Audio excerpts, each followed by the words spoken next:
चवंत सड़क पर मिली अनजान बच्ची। हेलो दोस्तों, मेरे यूट्यूब चैनल सैमपॉक स्टोरी में आपका स्वागत है।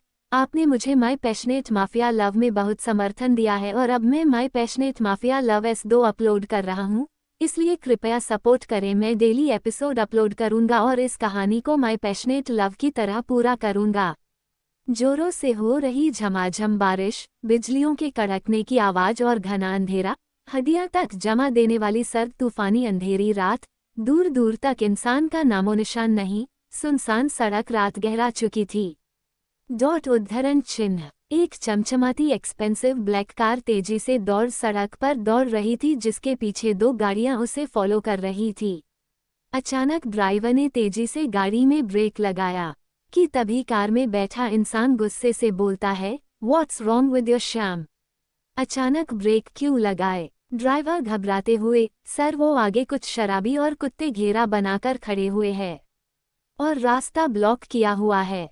कार में बैठा आदमी और उसके साथ बैठा एक 13 साल का बच्चा, जिसके चेहरे पर इस वक्त कोई एक्सप्रेशन नहीं था। डार्क नीली आंखें, जिसने गाड़ी की बैक सीट पर अपना सर टिका रखा था। बदन पर 5 पीस ब्लैक बिजनेस सूट उसका और किसी बच्चे जैसा तुम बिल्कुल नहीं था।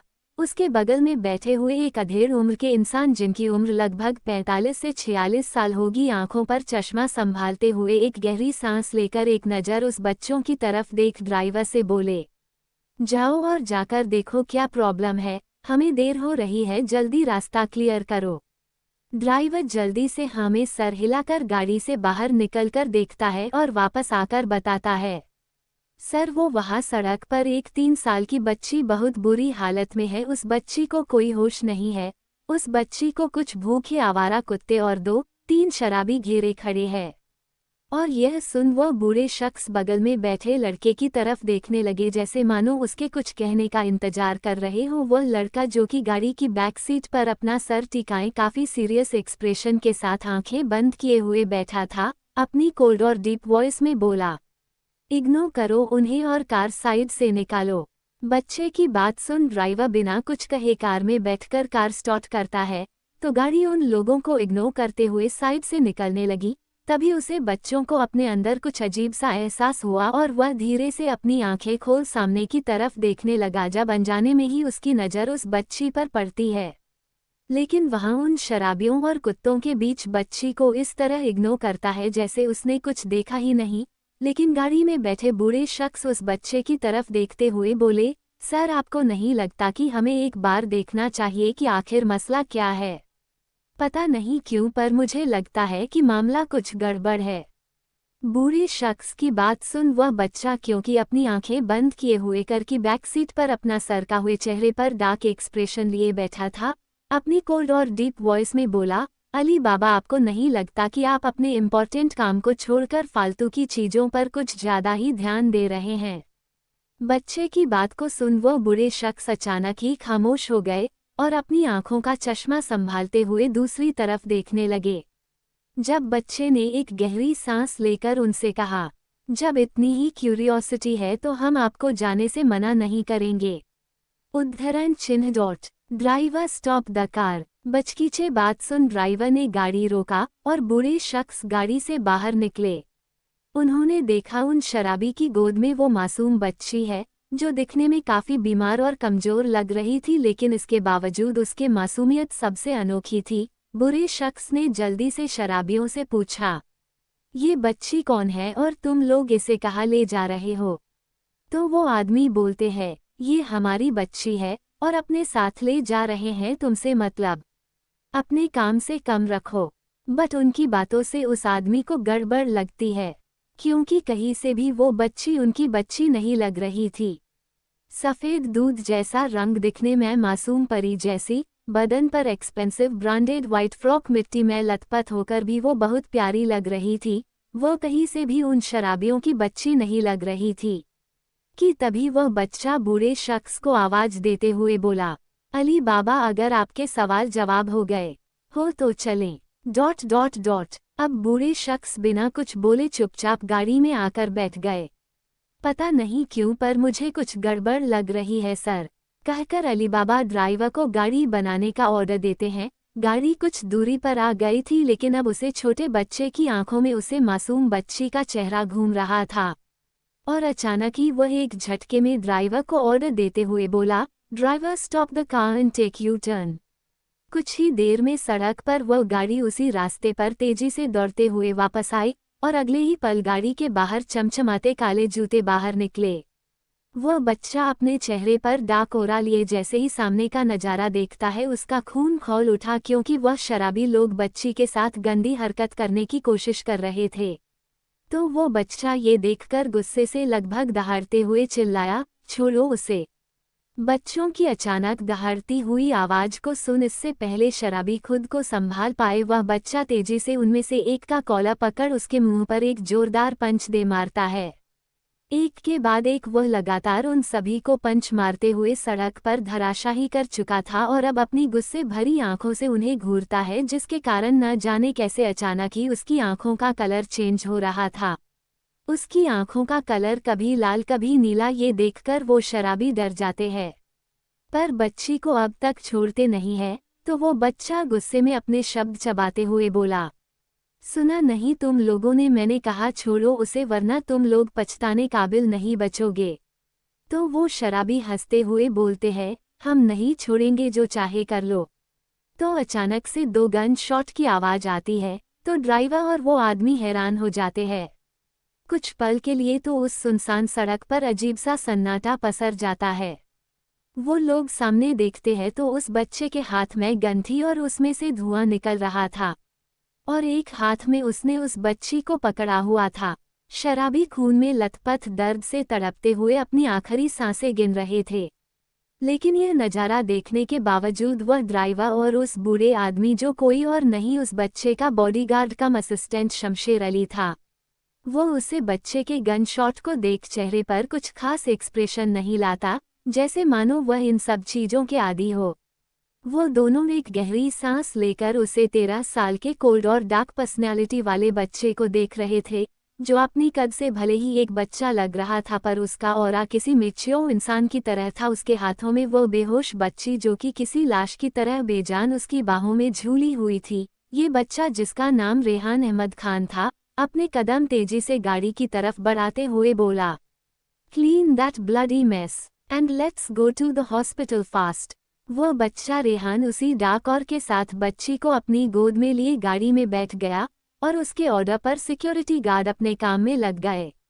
अब कुछ ही पलों में कार हवा में बातें करते हुए एक अस्पताल के सामने आकर रुकी, जहां डॉक्टर की एक टीम पहले से ही उन लोगों के आने का इंतजार कर रही थी। बूढ़े शख्स यानी शमशेर अली के इशारे पर सभी डॉक्टर्स की टीम बच्ची की ट्रीटमेंट में लग गए, तो वहीं बाहर खड़ा रेहान अपनी कोल्ड वॉइस में बॉडीगार्ड शमशेर अली को ऑर्डर देते हुए बोला, Ali Baba inform the police and find her family. पता कीजिए इसकी फैमिली में कौन कौन है। रेहान का ऑरा बहुत कोल्ड और खतरनाक था। शर्ट की स्लीव्स फोल्ड हुई और नीली आंखें, जो कि काफी अजीब तरीके से लाल थी। रेहान के ऑर्डर पर शमशेर अली हाँ में सर हिलाते हैं। अली बाबा रेहान को देखते हुए, जो सोफे पर बैठे एक टूक सामने देख रहा था, रेहान सर आपको घर चले जाना चाहिए, आपके दादा जान परेशान हो रहे होंगे। रेहान ने अली बाबा की तरफ देखते हुए कहा, उद्धरण चिन्ह। नहीं अली बाबा, हमें कुछ देर यही रुकना है, दादा जान की फिक्र अपना करें, उन्हें हम संभाल लेंगे, आप जाएं अपना काम करें। वहीं अस्पताल में बच्ची के ट्रीटमेंट कर रहे सभी डॉक्टर्स की हालत खराब हो रही थी। उन सभी के माथे से पसीना बह रहा था, हाथ बुरी तरह काम कर रहे थे, दिल जोरों से धड़क रहा था। उन लोगों की आंखों में एक खौफ नजर आ रहा था, मानो उन्हें किसी का डर हो। तभी एक डॉक्टर बच्ची का ट्रीटमेंट करते हुए घबराकर बोली, ओह माय गॉड, बच्ची की पल्स तो बहुत स्लो चल रही है, लगता है इसका बचना तो इसका बचाना तो बहुत मुश्किल। कि तभी सामने खड़ा दूसरा डॉक्टर इस डॉक्टर पर गुस्सा करते हुए इसकी बात बीच में काटकर बोला, शुभ शुभ बोलो, दिमाग खराब हो गया है क्या तुम्हारा? अगर अपनी जान की सलामती चाहती हो तो इतना समझ लो कि इस बच्ची का जीना बहुत जरूरी है। जानती भी हो बाहर खड़ा हुआ शख्स कौन है, उसे कोई आम बच्चा समझने की गलती मत करना जिसे तुम चॉकलेट देकर बहला लोगी। मौत का फरिश्ता है वह, इसीलिए चुपचाप अपने काम पर ध्यान दो, समझी? साथ ही डॉक्टर की बात सुन फीमेल डॉक्टर के चेहरे पर और भी ज्यादा घबराहट आने लगी। तो वही उनकी मेडिकल टीम की भी हालत खराब हो रही थी। अब वह लोग बस यही दुआ कर रहे थे कि यह बच्ची किसी तरह उनके मेडिकल ट्रीटमेंट का रिस्पांस करने लगे। डॉक्टर की टीम अपनी जीजा लगाकर बच्ची को कुछ ड्रिप और इंजेक्शन देने लगे। कई तरह की बड़ी मशीनें उसके आसपास लगी हुई थी। पल्स मीटर और ऑक्सीजन सिलेंडर लगातार अपना काम कर रहे थे। काफी देर के ट्रीटमेंट के बाद डॉक्टर अपना सर झांकते हुए घबराकर धीरे से वार्ड के बाहर आए, जहां वह बच्चा अपने चेहरे पर सीरियस एक्सप्रेशन लिए सीने पर हाथ बांधे एक बड़े से कांच की विंडो के सामने बिना किसी फीलिंग और इमोशंस के खड़ा था। उसकी नजरें आसमान में खिले हुए चांद पर थी। बच्चे के चेहरे की सीरियस एक्सप्रेशन देख डॉक्टर बड़ी हिम्मत कर अपनी लड़खड़ाती आवाज में सलाइवा गटकते हुए बोले, सर बच्ची खतरे से बाहर है, लेकिन इसके होश में आने से पहले कुछ खास कहा नहीं जा सकता। ये बच्ची 3 या 4 दिन से भूखी और प्यासी थी। इसकी पल्स रेट डाउन थी। इसको अगर अभी ट्रीटमेंट नहीं मिलता तो इसका बचना नामुमकिन था। और उसे कब तक होश आएगा? बच्चों ने अपने उसी कोल्ड आवाज में पूछा, जो सुन डॉक्टर को और भी ज्यादा पसीने आने लगे, लेकिन घबराते हुए बोला, सर आई थिंक 24 घंटे लग सकते हैं। हमें 24 आवर्स ऑब्जर्वेशन में रखना होगा, तभी कुछ कहा जा सकता है। अब रेहान ने बिना डॉक्टर की कोई बात सुन रूम से बाहर से ही उस बच्ची को देखा जो बेसुध मशीनों से घिरी लेटी हुई थी। उसका मासूम चेहरा पीला पड़ा हुआ था। रेहान उसे एक टूक देख रहा था। अचानक से रेहान के कोल्ड फेस पर छोटी सी स्माइल आ गई, जिसका एहसास शायद उसे भी नहीं था। पीछे मुड़कर अली बाबा को देखते हुए, यहाँ गार्ड्स लगा दीजिए और मुझे इस बच्ची की पल पल की खबर चाहिए। अब वो अपनी आंखों पर अपना ब्लैक शेड दोबारा चढ़ाते हुए तेज कदमों के साथ वहां से अस्पताल से बाहर जाने को हुआ और चलते हुए ही शमशेर अली को ऑर्डर देते हुए बोला, आपको क्या करना है आप अच्छे से जानते हैं। ठीक 2 घंटे बाद हमारी मीटिंग है, ऑफिस में मिलिए। इतना कहकर बच्चा अपनी गाड़ी में बैठकर वहां से चला गया। तो वही उसके इशारे को समझ शमशेर अली हॉस्पिटल स्टाफ को बच्ची का ख्याल रखने का कहकर मीटिंग की तैयारी करने में लग गए। तो वही थोड़ी ही देर बाद रेहान की गाड़ी एक बहुत ही खूबसूरत और आलीशान बंगले के सामने आकर रुकी। ये खूबसूरत और नायाब बांग्ला जो सफ़ेद संगमरमर के पत्थरों से बना काफ़ी दूर कई एकड़ में फैला हुआ था, जिसकी खूबसूरती देखते ही बनती थी। इस बंगले के गार्डन में एक बूढ़े शख्स जिनकी उम्र लगभग 50-55 साल के आसपास होगी, अपने दोनों हाथों को कमर के पीछे बांधे धीमे कदमों से गार्डन में टहल रहे थे। इस उम्र में भी उनके चेहरे पर एक अलग ही तेज नजर आ रहा था। चेहरे पर हल्की दाढ़ी और मूंछ के साथ वो इंसान बहुत ही रोबीले लग रहे थे। और तभी उनके कानों में रेहान के गाड़ी के रुकने की आवाज आई, जिसके साथ ही उनकी आंखों में एक चमक आ गई। रेहान बड़े ही स्टाइल के साथ गाड़ी से निकालकर अपनी आंखों के ब्लैक शर्ट को संभालते हुए पेंट की पॉकेट में हाथ डाले तेज कदमों के साथ अपने दादाजी के सामने आकर खड़ा हुआ। अस्सलामु अलैकुम दादा जान, और उनके हाथों को चूम लेता है। रेहान को देखते ही दादा जान का गुस्सा गायब होकर होठों पर एक एटीट्यूड वाली स्माइल ने जगह बना ली। वो खुश होकर उसे अपने सीने से लगाते हुए उसकी मजबूत पीठ को थपथपाते हुए बोले, रेहान असद अहमद खान हमारे शेर, बरखुदार कहाँ थे आप पूरी रात? हमारे जिगर के टुकड़े की आपको मालूम नहीं कि जब तक हम आपको अपनी आंखों से देख ना लें, इन आंखों में करार नहीं आता। रेहान दादा जान को इस बारे में नहीं बताना चाहता था, इसलिए बात को छुपाते हुए बोला, कुछ नहीं दादा जान, हम किसी जरूरी काम में फंस गए थे, पर देखिए आखिरकार आ ही गए आपके पास। हमें मालूम है आपने अब तक खाना भी नहीं खाया होगा, इसलिए सारा काम छोड़कर सबसे पहले यहाँ चले आए। तो चलिए साथ में खाते हैं। हम बस यूं गए और यूं फ्रेश होकर आए। रेहान की बात सुन दादा जान हमें सर हिलाते हैं और रेहान अपने कमरे की तरफ चला गया। लेकिन रेहान के जाने के बाद दादा जान के चेहरे पर एक सीरियस एक्सप्रेशन आ चुके थे। उनकी नीली आंखों में कुछ था जिसे समझना काफी मुश्किल था। इस विला में कहने को तो घर के कई और सदस्य थे, पर रेहान के दिल के करीब सिर्फ उसके दादा जान थे। उनके अलावा वह किसी से बात करना तो दूर देखना भी पसंद नहीं करता था। थोड़ी ही देर में रेहान फ्रेश हो चुका था और दादा जान के साथ थोड़ा ब्रेकफास्ट कर ऑफिस के लिए निकल गया। वही ऑफिस में सुबह से शाम कब हो गई पता ही नहीं चला। रेहान एक के बाद एक कई मीटिंग अटेंड कर रहा था, लेकिन इसके बावजूद न जाने क्यों उस 13 साल के बच्चे की आंखों में थकान, ये परेशानी जैसे कोई भी एक्सप्रेशन नहीं थे, बल्कि वह पहले की तरह ही एनर्जेटिक लग रहा था।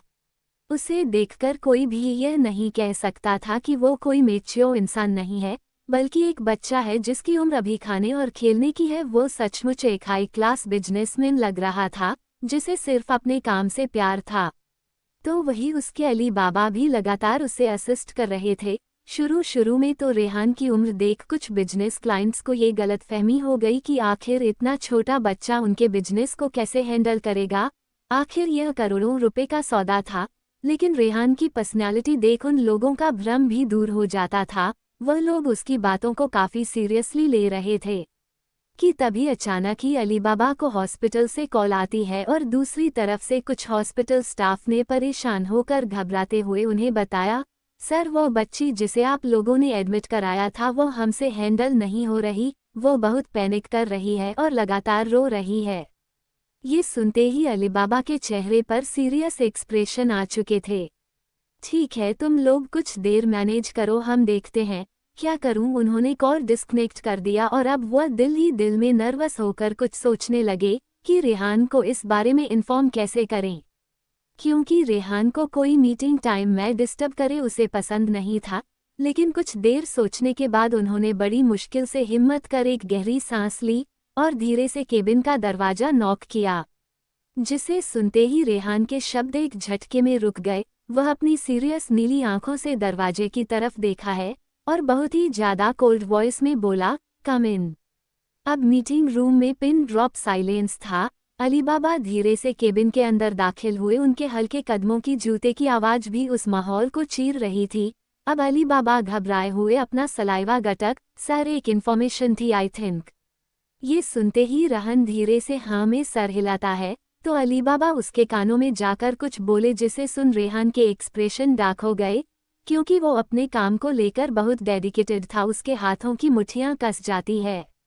बट तभी रेहान कोल्ड वॉइस में बोलता है, मीटिंग इज ओवर नाउ। इतना कहते ही वह तुरंत अपनी जगह से खड़ा हुआ और तेज कदमों के साथ मीटिंग रूम से बाहर निकल गया। तो वही अली बाबा सभी क्लाइंट्स को सर झुकाकर माफी मांगते हुए आगे के डेट को रीशेड्यूल कर देते हैं। थोड़ी ही देर में वह लोग अस्पताल पहुंच चुके थे। रेहान के कदमों की आहट से ही हॉस्पिटल एक बार फिर खामोश हो चुका था। सभी की घबराई हुई नज़र बस रेहान के चलते हुए कदमों पर थी। ऐसा लग रहा था मानो एक शेर शहर में आ चुका हो, जिसके खौफ से ही सभी लोग अपनी ही जगह पर जम गए थे कि तभी एक गार्ड अपने घबराए हुए हाथों से सामने की तरफ इशारा करता है। क्योंकि बच्ची के वार्ड को चेंज किया गया था, रेहान अपनी ठंडी निगाहों से वार्ड को देख अपने कदम वही बढ़ा देता है। उसने जैसे ही वार्ड के दरवाजे पर कदम रखा, उसे बच्ची की जोर जोर से रोने की आवाज कानों में सुनाई दी। मम्मा मम्मा, वो किसी को खुद को टच तक नहीं करने दे रही थी। तभी उस बच्ची की नज़र रेहान पर जाती है, जो उसे ही अपनी नीली डार्क आंखों से देख रहा था। रेहान को देखते ही ना जाने क्यों बच्ची एकदम से खामोश हो गई और बड़ी ही मासूमियत से अपनी बाहें फैला देती है। रेहान उस बच्ची की हरकत देख शॉक्ड हो जाता है, यहाँ तक कि नर्स और डॉक्टर भी हैरान होकर कभी उस बच्ची को कभी रेहान को देख रहे थे। रेहान उस बच्ची को घूर कर देखता है, बट कुछ सोचकर उसके करीब जाकर उसे अपनी गोद में ले लेता है और एक कोल्ड वॉइस में बिना किसी की तरफ देखे, everyone is out with in a minute.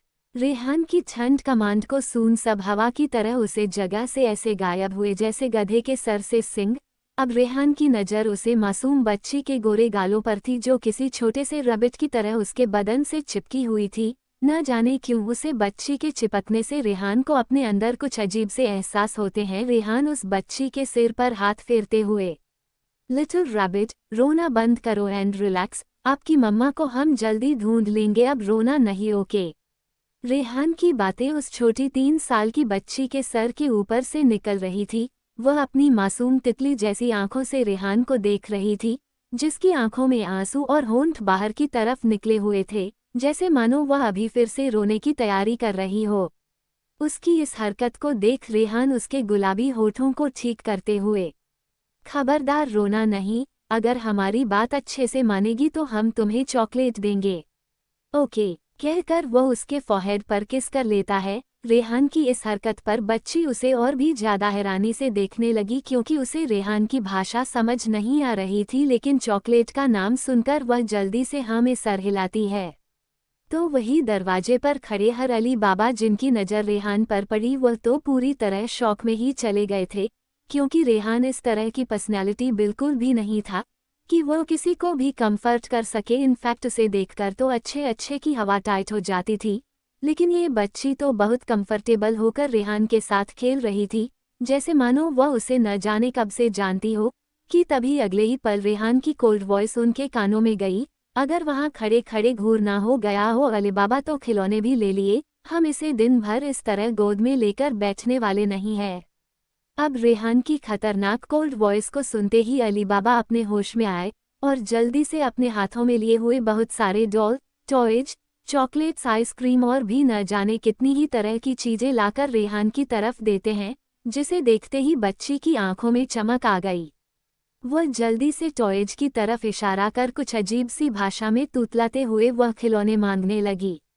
उसकी भाषा काफी अजीबोगरीब थी जिसे रेहान या अली बाबा समझ ही नहीं पाए, क्योंकि बच्ची तोतली थी, उसकी कोई भी भाषा समझने वाली नहीं थी, पर थी बहुत क्यूट। अली बाबा जल्दी से वह खिलौने बच्ची की तरफ कर देते हैं।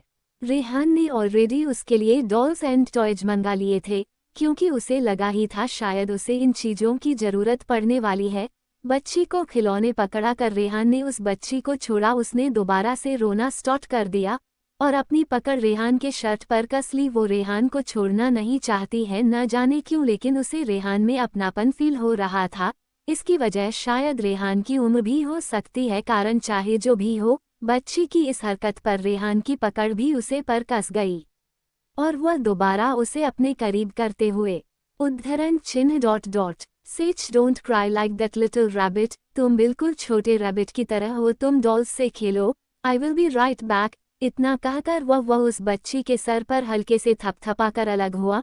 वह बच्ची अभी भी अपनी घबराई हुई नज़र से रेहान को देखते हुए तुरंत ही उसकी गोद में चढ़कर उसे गले से लगा लेती है और सभी खिलौने को इस तरह इग्नोर करती है जैसे उसे यह चाहिए ही नहीं। बच्ची को अपनी बात ना मानता हुआ देख फाइनली अब रेहान भी फ्रस्ट्रेटेड होने लगा था, क्योंकि उसकी आदत ही नहीं थी किसी से घुलने मिलने की। वह इस बच्ची से अब तक सॉफ्ट बिहेव कर रहा था, यही बहुत बड़ी बात थी। रेहान की आंखों में फ्रस्ट्रेशन देख अली बाबा घबराते हुए अपनी लड़खड़ाती आवाज में बोले, अब सर, हमें लगता है ये बच्ची डरी हुई है, इसे इस वक्त इसकी माँ की जरूरत है, यह आपके साथ कंफर्टेबल है शायद आपकी उम्र को लेकर। बच्चों का अक्सर ऐसा ही होता है। आई थिंक बच्ची को कंफर्टेबल करने के लिए हमें किसी लेडी को यहाँ रखना होगा। हाँ तो अरेंज कीजिए, हॉस्पिटल में इतनी सारी नर्स है, पकड़ कर लाइए किसी को।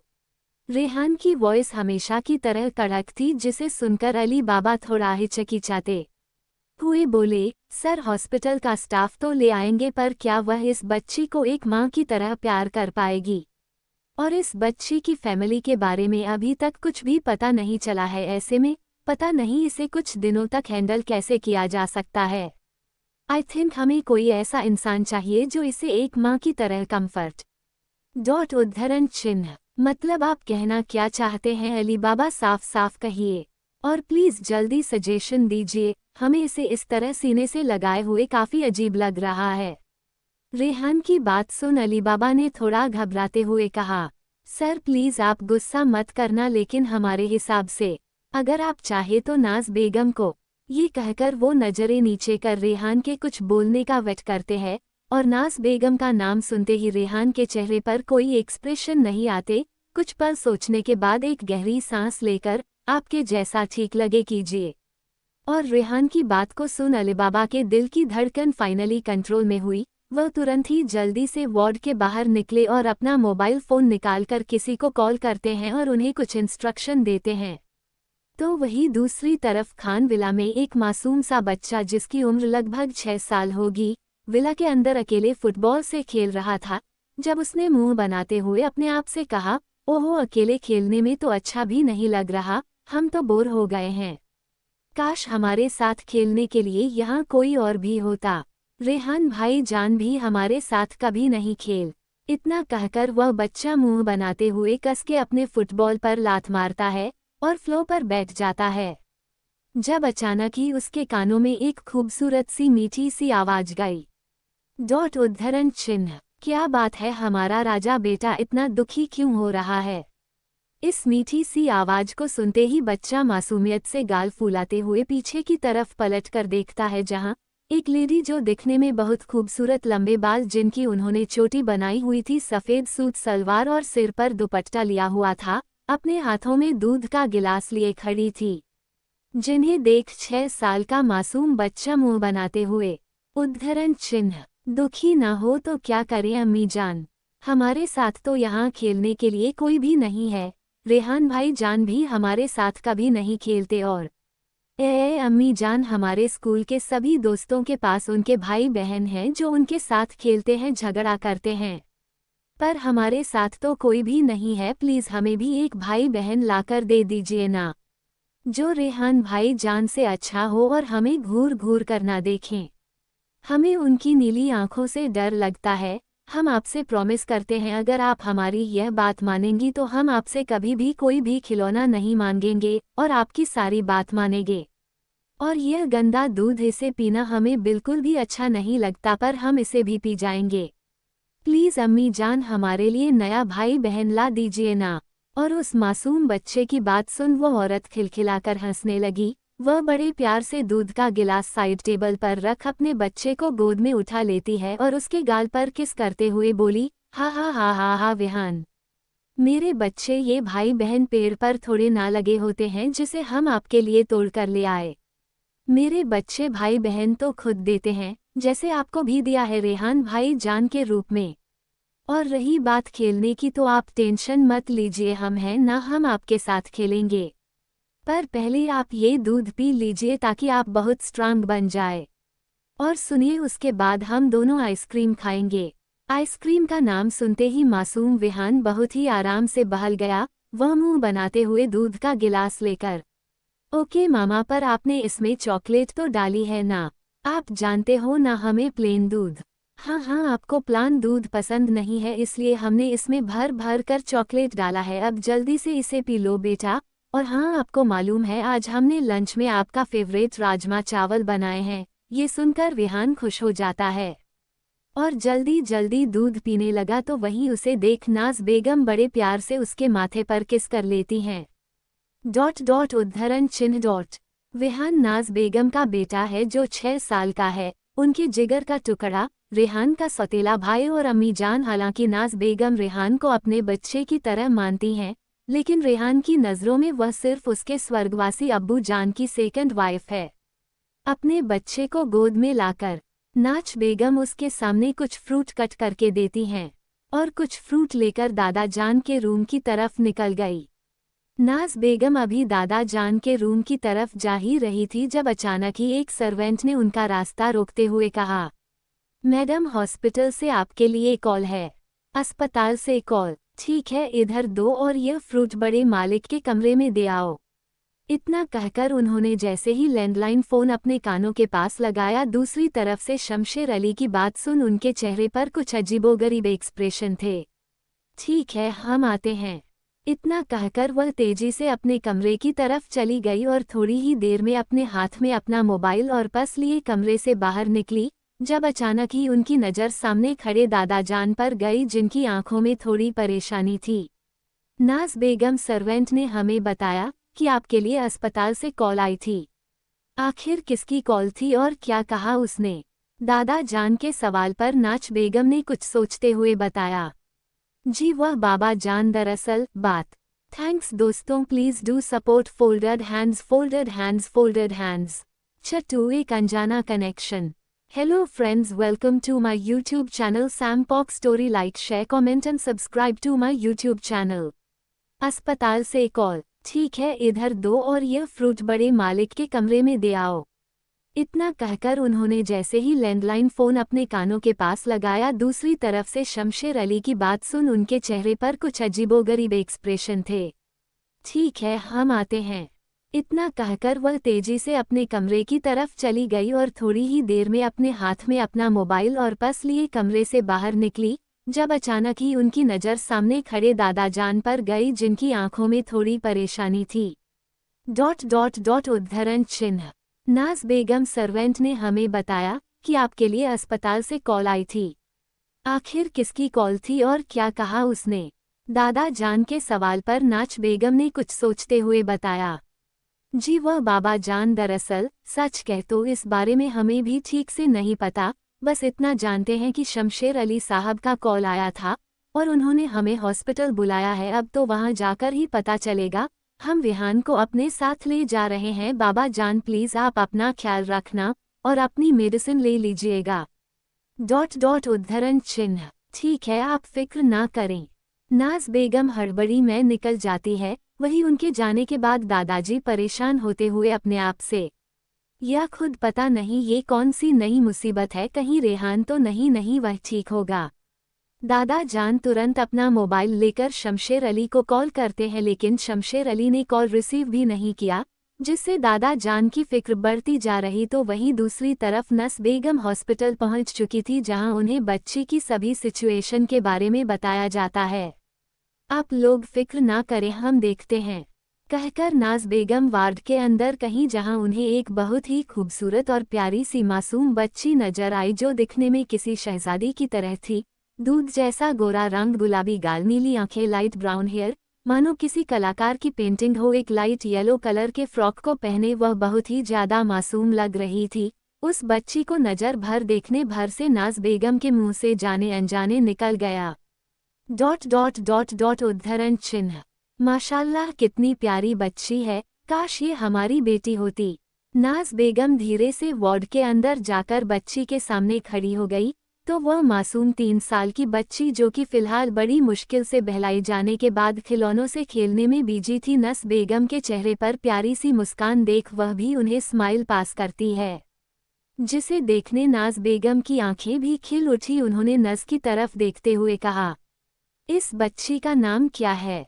वो नस बताती है, इस बच्ची का कोई नाम नहीं है।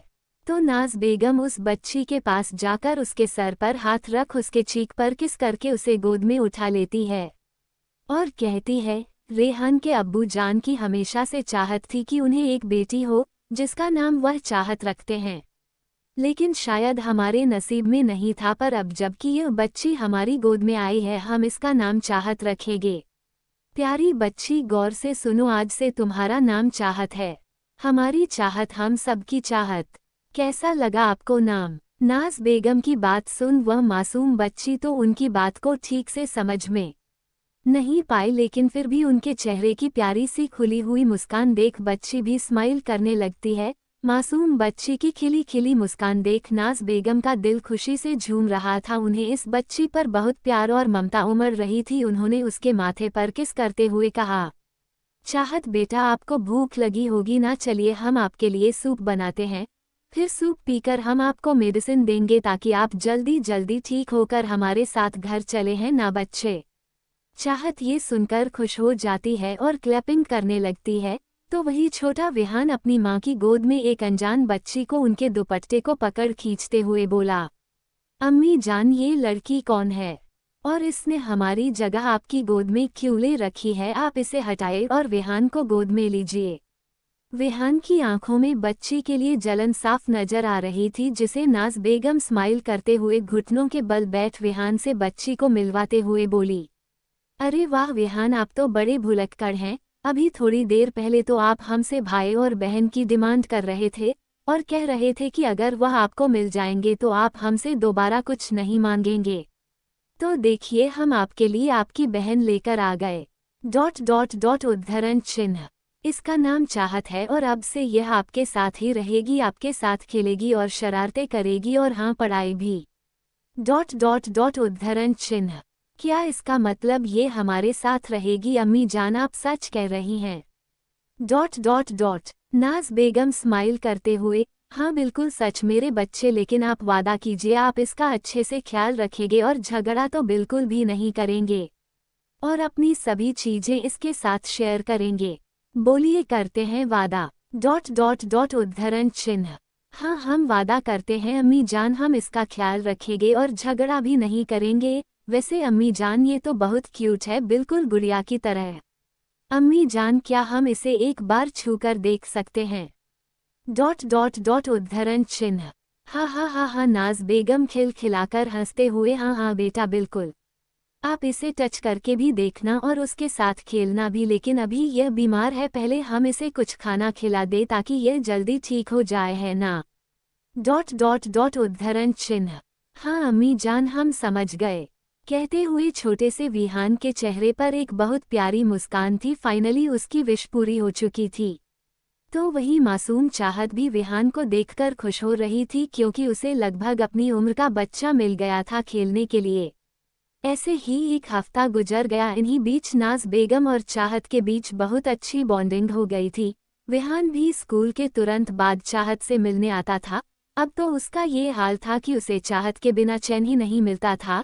तो वही चाहत को भी विहान के साथ खेलना अच्छा लगता था। धीरे धीरे चाहत बिल्कुल ठीक होने लगी थी। नाज बेगम की ममता ने उसके फैमिली को खोने का दुख भुला दिया था। आज एक हफ्ते बाद चाहत को अस्पताल से डिस्चार्ज मिलना था। तो वहीं दूसरी तरफ ऑफिस में अली बाबा ने रेहान को बताया कि चाहत के फैमिली वाले मिल नहीं रहे हैं। पुलिस वालों का कहना है कि अभी कुछ पता नहीं चला, तो क्या किया जाए?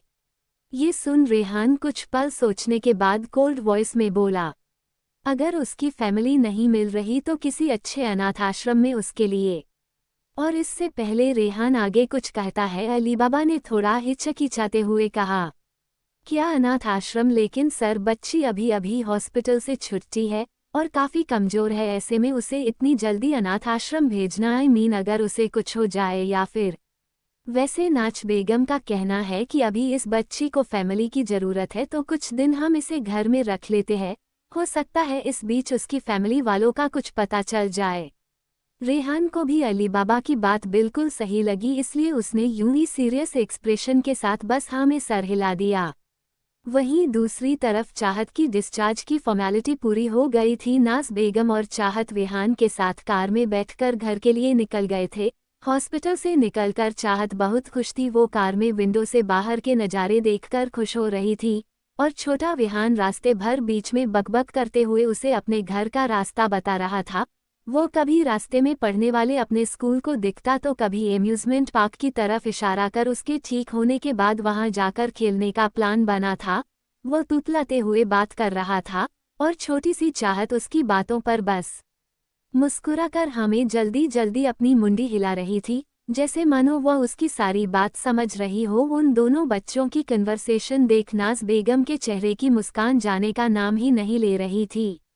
कुछ ही वक्त में वह लोग खान विला पहुंच चुके थे। घर पहुंचकर बच्ची की नज़र जैसे ही एक शानदार विला और उसके बाहर लगे हुए फूलों के गार्डन पर गई, पानी के बड़े बड़े वाटर फाउंटेन पर गई, बच्चे की चेहरे की मुस्कान बड़ी सी खिलखिलाहट में बदल गई। वह मासूम बच्ची जल्दी से गाड़ी से उतरकर दौड़ते हुए एक फूलों के पौधे की तरफ जा रही थी कि तभी नाज बेगम उसे पकड़ने की कोशिश करते हुए, अरे अरे चाहत बेटा संभाल कर।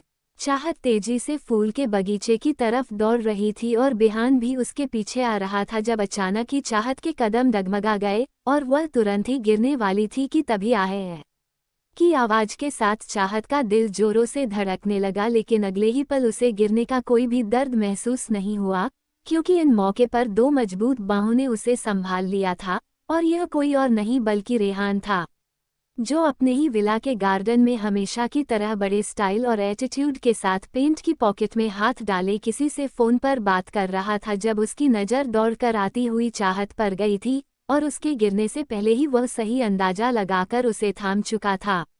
वही अपने सामने रेहान को देख चाहत के चेहरे की घबराहट एक बड़ी सी मुस्कान में खिल गई, तो वही रेहान घबराकर अपनी ही जगह पर रुक गया, क्योंकि उसे रेहान से डर लगता था।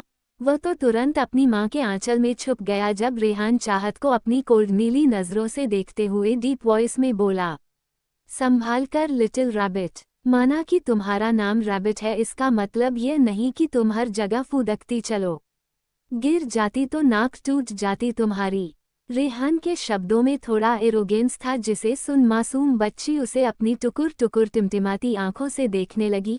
उसके खूबसूरत गुलाबी होठ गोल होकर छोटा सा पाउट में बदल गए थे, जिससे वह सचमुच एक छोटा खरगोश लग रही थी।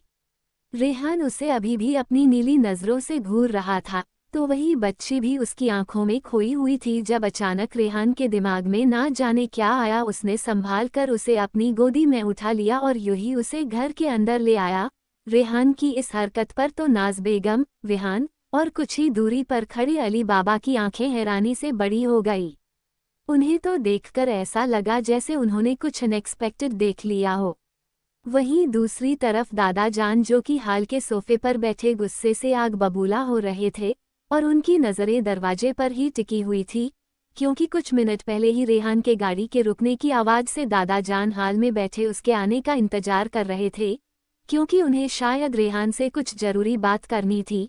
पर जब गाड़ी आने के बाद भी लगभग आधे घंटे तक रेहान अंदर नहीं आया, उन्होंने एक सर्वेंट को रेहान के बारे में पता करने के लिए भेजा था और सर्वेंट ने आकर देखा तो रेहान की गोद में वह छोटी बच्ची थी, जिसे देखकर सर्वेंट ने आकर दादा जान को इन्फॉर्म कर दिया था। और अब दादा जान को यही लग रहा था कि इस छोटी सी लड़की के कारण ही रेहान अब तक अपने दादा जान को इग्नोर कर रहा है।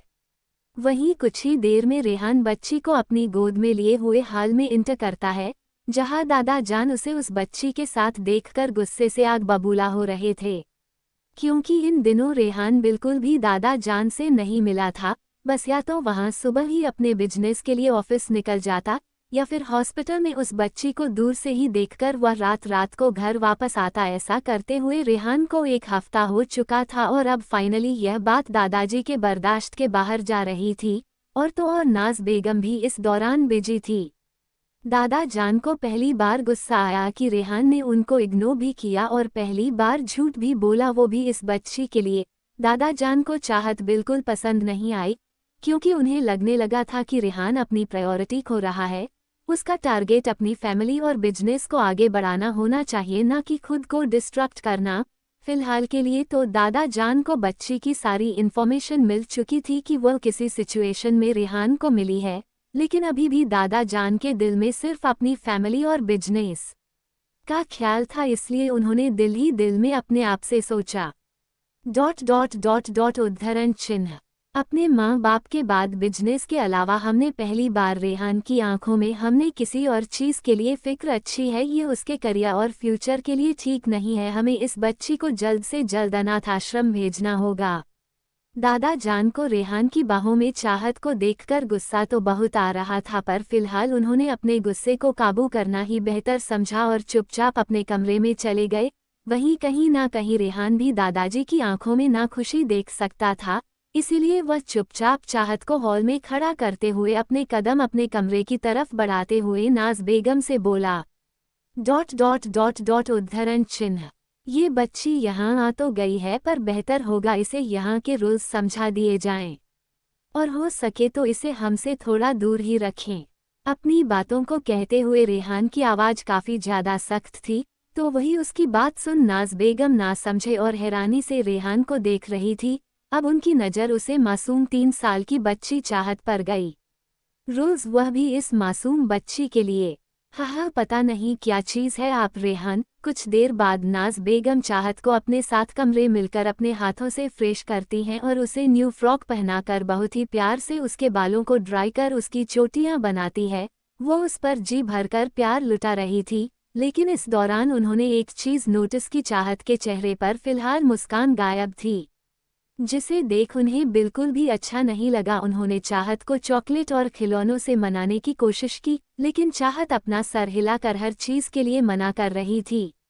तभी नाज बेगम उसे प्यार से अपनी गोद में बिठाते हुए उसके गालों को सहलाकर, क्या हुआ चाहत बेटा, बच्चा आप सैड क्यों हो? हम्मा, प्यारी सी गुड़िया के फेस पर स्माइल लाने के लिए खाला जान क्या करे। नाज बेगम अपने एक उंगली सिर पर मारकर सोचने लगी कि तभी रेहान भागता हुआ रूम में आया। अम्मी जान, आप वो अपना मैजिक वाला टेस्टी कस्टर्ड बनाए ना, इससे चाहत भी खुश हो जाएगी और हम तो बहुत खुश हो जाएंगे। रेहान ने चाहत की तरफ देखकर कहा और अपना सर हाँ में हिलाता है। जैसे मानो चाहत को भी अपने साथ हाँ कहने को कह रहा हो। तो चाहत ने भी स्माइल करके हाँ कहा। ये सुन नाज बेगम के चेहरे पर एक स्माइल आ गई और उन्होंने हाँ में सर हिला कर कहा उद्धरण चिन्ह। ठीक है, हम अभी बनाकर लाते हैं, तब तक आप दोनों खेलो। और हाँ, शरारत बिल्कुल नहीं ठीक है, कहकर नाज बेगम वहां से चली गई। वही अपनी अम्मी जान के जाने के बाद विहान चाहत की तरफ देखते हुए, ताहत चलो, जब तक अम्मी जान कस्तद बनाकर लाती हैं हम लोग बॉल से खेलते हैं। चाहत ठीक से बोल नहीं पाती थी, वो बड़ी मुश्किल से गिनती के कुछ ही वर्ड कह पाती थी। अब वो दोनों बच्चे कमरे से निकलकर कॉरिडोर में खेलने लगे, जब अचानक ही रेहान के साइडर वॉल पर लगी हुई खिड़की के कांच पर वह गेंद जाकर लगे। वही रेहान अपने रूम में लैपटॉप के सामने बैठे हैं, कुछ इम्पोर्टेंट काम कर रहा था। अचानक ही एक बॉल उसके विंडो के ग्लास को तोड़कर अंदर आती है। रेहान गुस्से में उद्धरण चिन्ह व्हाट द हेल। तभी रेहान चाहत को देखकर डरते हुए, अरे बाप रे, ये क्या किया चाहत, तुमने बॉल भाईजान के रूम फेंक दी। अब तो हम गए काम से, वो बहुत डांटेंगे। अब हम कुछ नहीं जानते, गलती तुमने की है तो तुम ही बॉल लाने जाओ, वह हमारी फेवरेट बॉल थी। और वो ये कहकर भाग जाता है और रूम में रेहान हाथ में बॉल लेकर गुस्सा में खड़ा था। तभी डोर नोक होता है। उद्धरण चिन्ह। क्या हम एंडल आ जाए, हमारी बॉल आपके पास आ गई, लहान साल हम घुस जाएं। रेहान आंखें टेढ़ी करके चाहत की बात सुनता है और डोर खोल देता है। डोर खुलते ही चाहत रेहान को साइड कर अंदर आ जाती है। रेहान हैरानी से उसे देखता रह जाता है और चाहत अंदर आकर बॉल ढूंढने लगती है। अले कहाँ चली गई, छूने बॉल बाहर आ दाओ। रेहान उसे गुस्से में देख रहा था। तभी चाहत की नज़र रेहान के हाथ में पड़ती है जो बॉल लेकर खड़ा था। वो रेहान को देखकर, अलिया ये लही मैली बॉल, आप दीजिए ना बॉल, क्या आपको भी हमले साथ खेलना है? बताए। रेहान गुस्से, जी नहीं, मैं बच्चों के साथ नहीं खेलता, मैं ये लो अपनी बॉल और जाओ यहाँ से। रेहान चाहत का हाथ पकड़ उसे गेट के बाहर जाने का इशारा करता है, जो देख मासूम चाहत होठों का गोल पाउट बनाते हुए, नहीं हम नहीं जाएंगे, हम ना आपके साथ खेलेंगे। चाहत में एक क्वालिटी है, वो लोगों की बातों को सुनकर और कोई चीज़ देखकर उसे एग्जैक्ट कॉपी कर सकती है, और ये क्वालिटी उसमें क्यों है इसके बारे में हम आगे जानेंगे। रेहान गुस्से से, देखो लड़की, हमें बच्चों के साथ खेलना पसंद नहीं, चुपचाप अपने रूम में जाओ, ओके? और हाँ, खबरदार, आज के बाद हमारे कमरे में मत आना, समझी? ये बोलकर वो चाहत को कमरे से बाहर निकाल गेट लॉक कर लेता है। चाहत गेट बंद देख मुंह बनाने लगती है, तभी नाज बेगम आकर, अरे चाहत, आप यहाँ क्या कर रही है, चले हमारे साथ। और वो उसे अपने साथ ले जाती है। माय ऑब्सेस्ड माफिया, क्या हो अगर आप अनजाने में बचा ले किसी माफिया की जान पर बन जाए उसका जुनून। कुछ ऐसे ही कहानी है खुशी की, जिसने 3 साल पहले बचाई है एक माफिया की जान और अब बन चुकी है उसका जुनून, जिसे पाने के लिए वह किसी भी हद तक जा सकता है। और खुशी की जा चुकी है याददाश्त, वह तो उस घटना को भूल ही चुकी है। कैसे होगी यह प्रेम कहानी पूरी, जब खुशी पहुंचेगी उस माफिया के ऑफिस में उसकी सेक्रेटरी बनकर। मेरा सैया psycho, my obsessed mafia session 2। ये कहानी माय ऑब्सेस्ड माफिया का सेशन 2 है, जिसका नाम मेरा सैया साइको है। और इसमें अक्षत जिंदल और खुशी की बेटी और राहुल का बेटा क्रिश डेविडसन, जो कि अमेरिका का फेमस हॉलीवुड सुपरस्टार और एक माफिया है।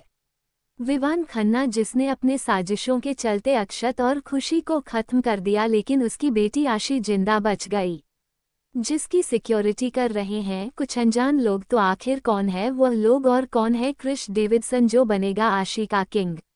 क्या विवान खन्ना ने सचमुच मार दिया है अक्षत और खुशी को, या वह जिंदा है? मिलेंगे सभी सवालों के जवाब सिर्फ मेरा सैया साइको में। 3, क्या चाहत की मासूमियत पिघलाएगी सबका दिल? रेहान चाहत का हाथ पकड़ उसे गेट के बाहर जाने का इशारा करता है, जो देख मासूम चाहत होठों का गोल पाउट बनाते हुए, नहीं हम नहीं जाएंगे, हम ना आपके साथ खेलेंगे।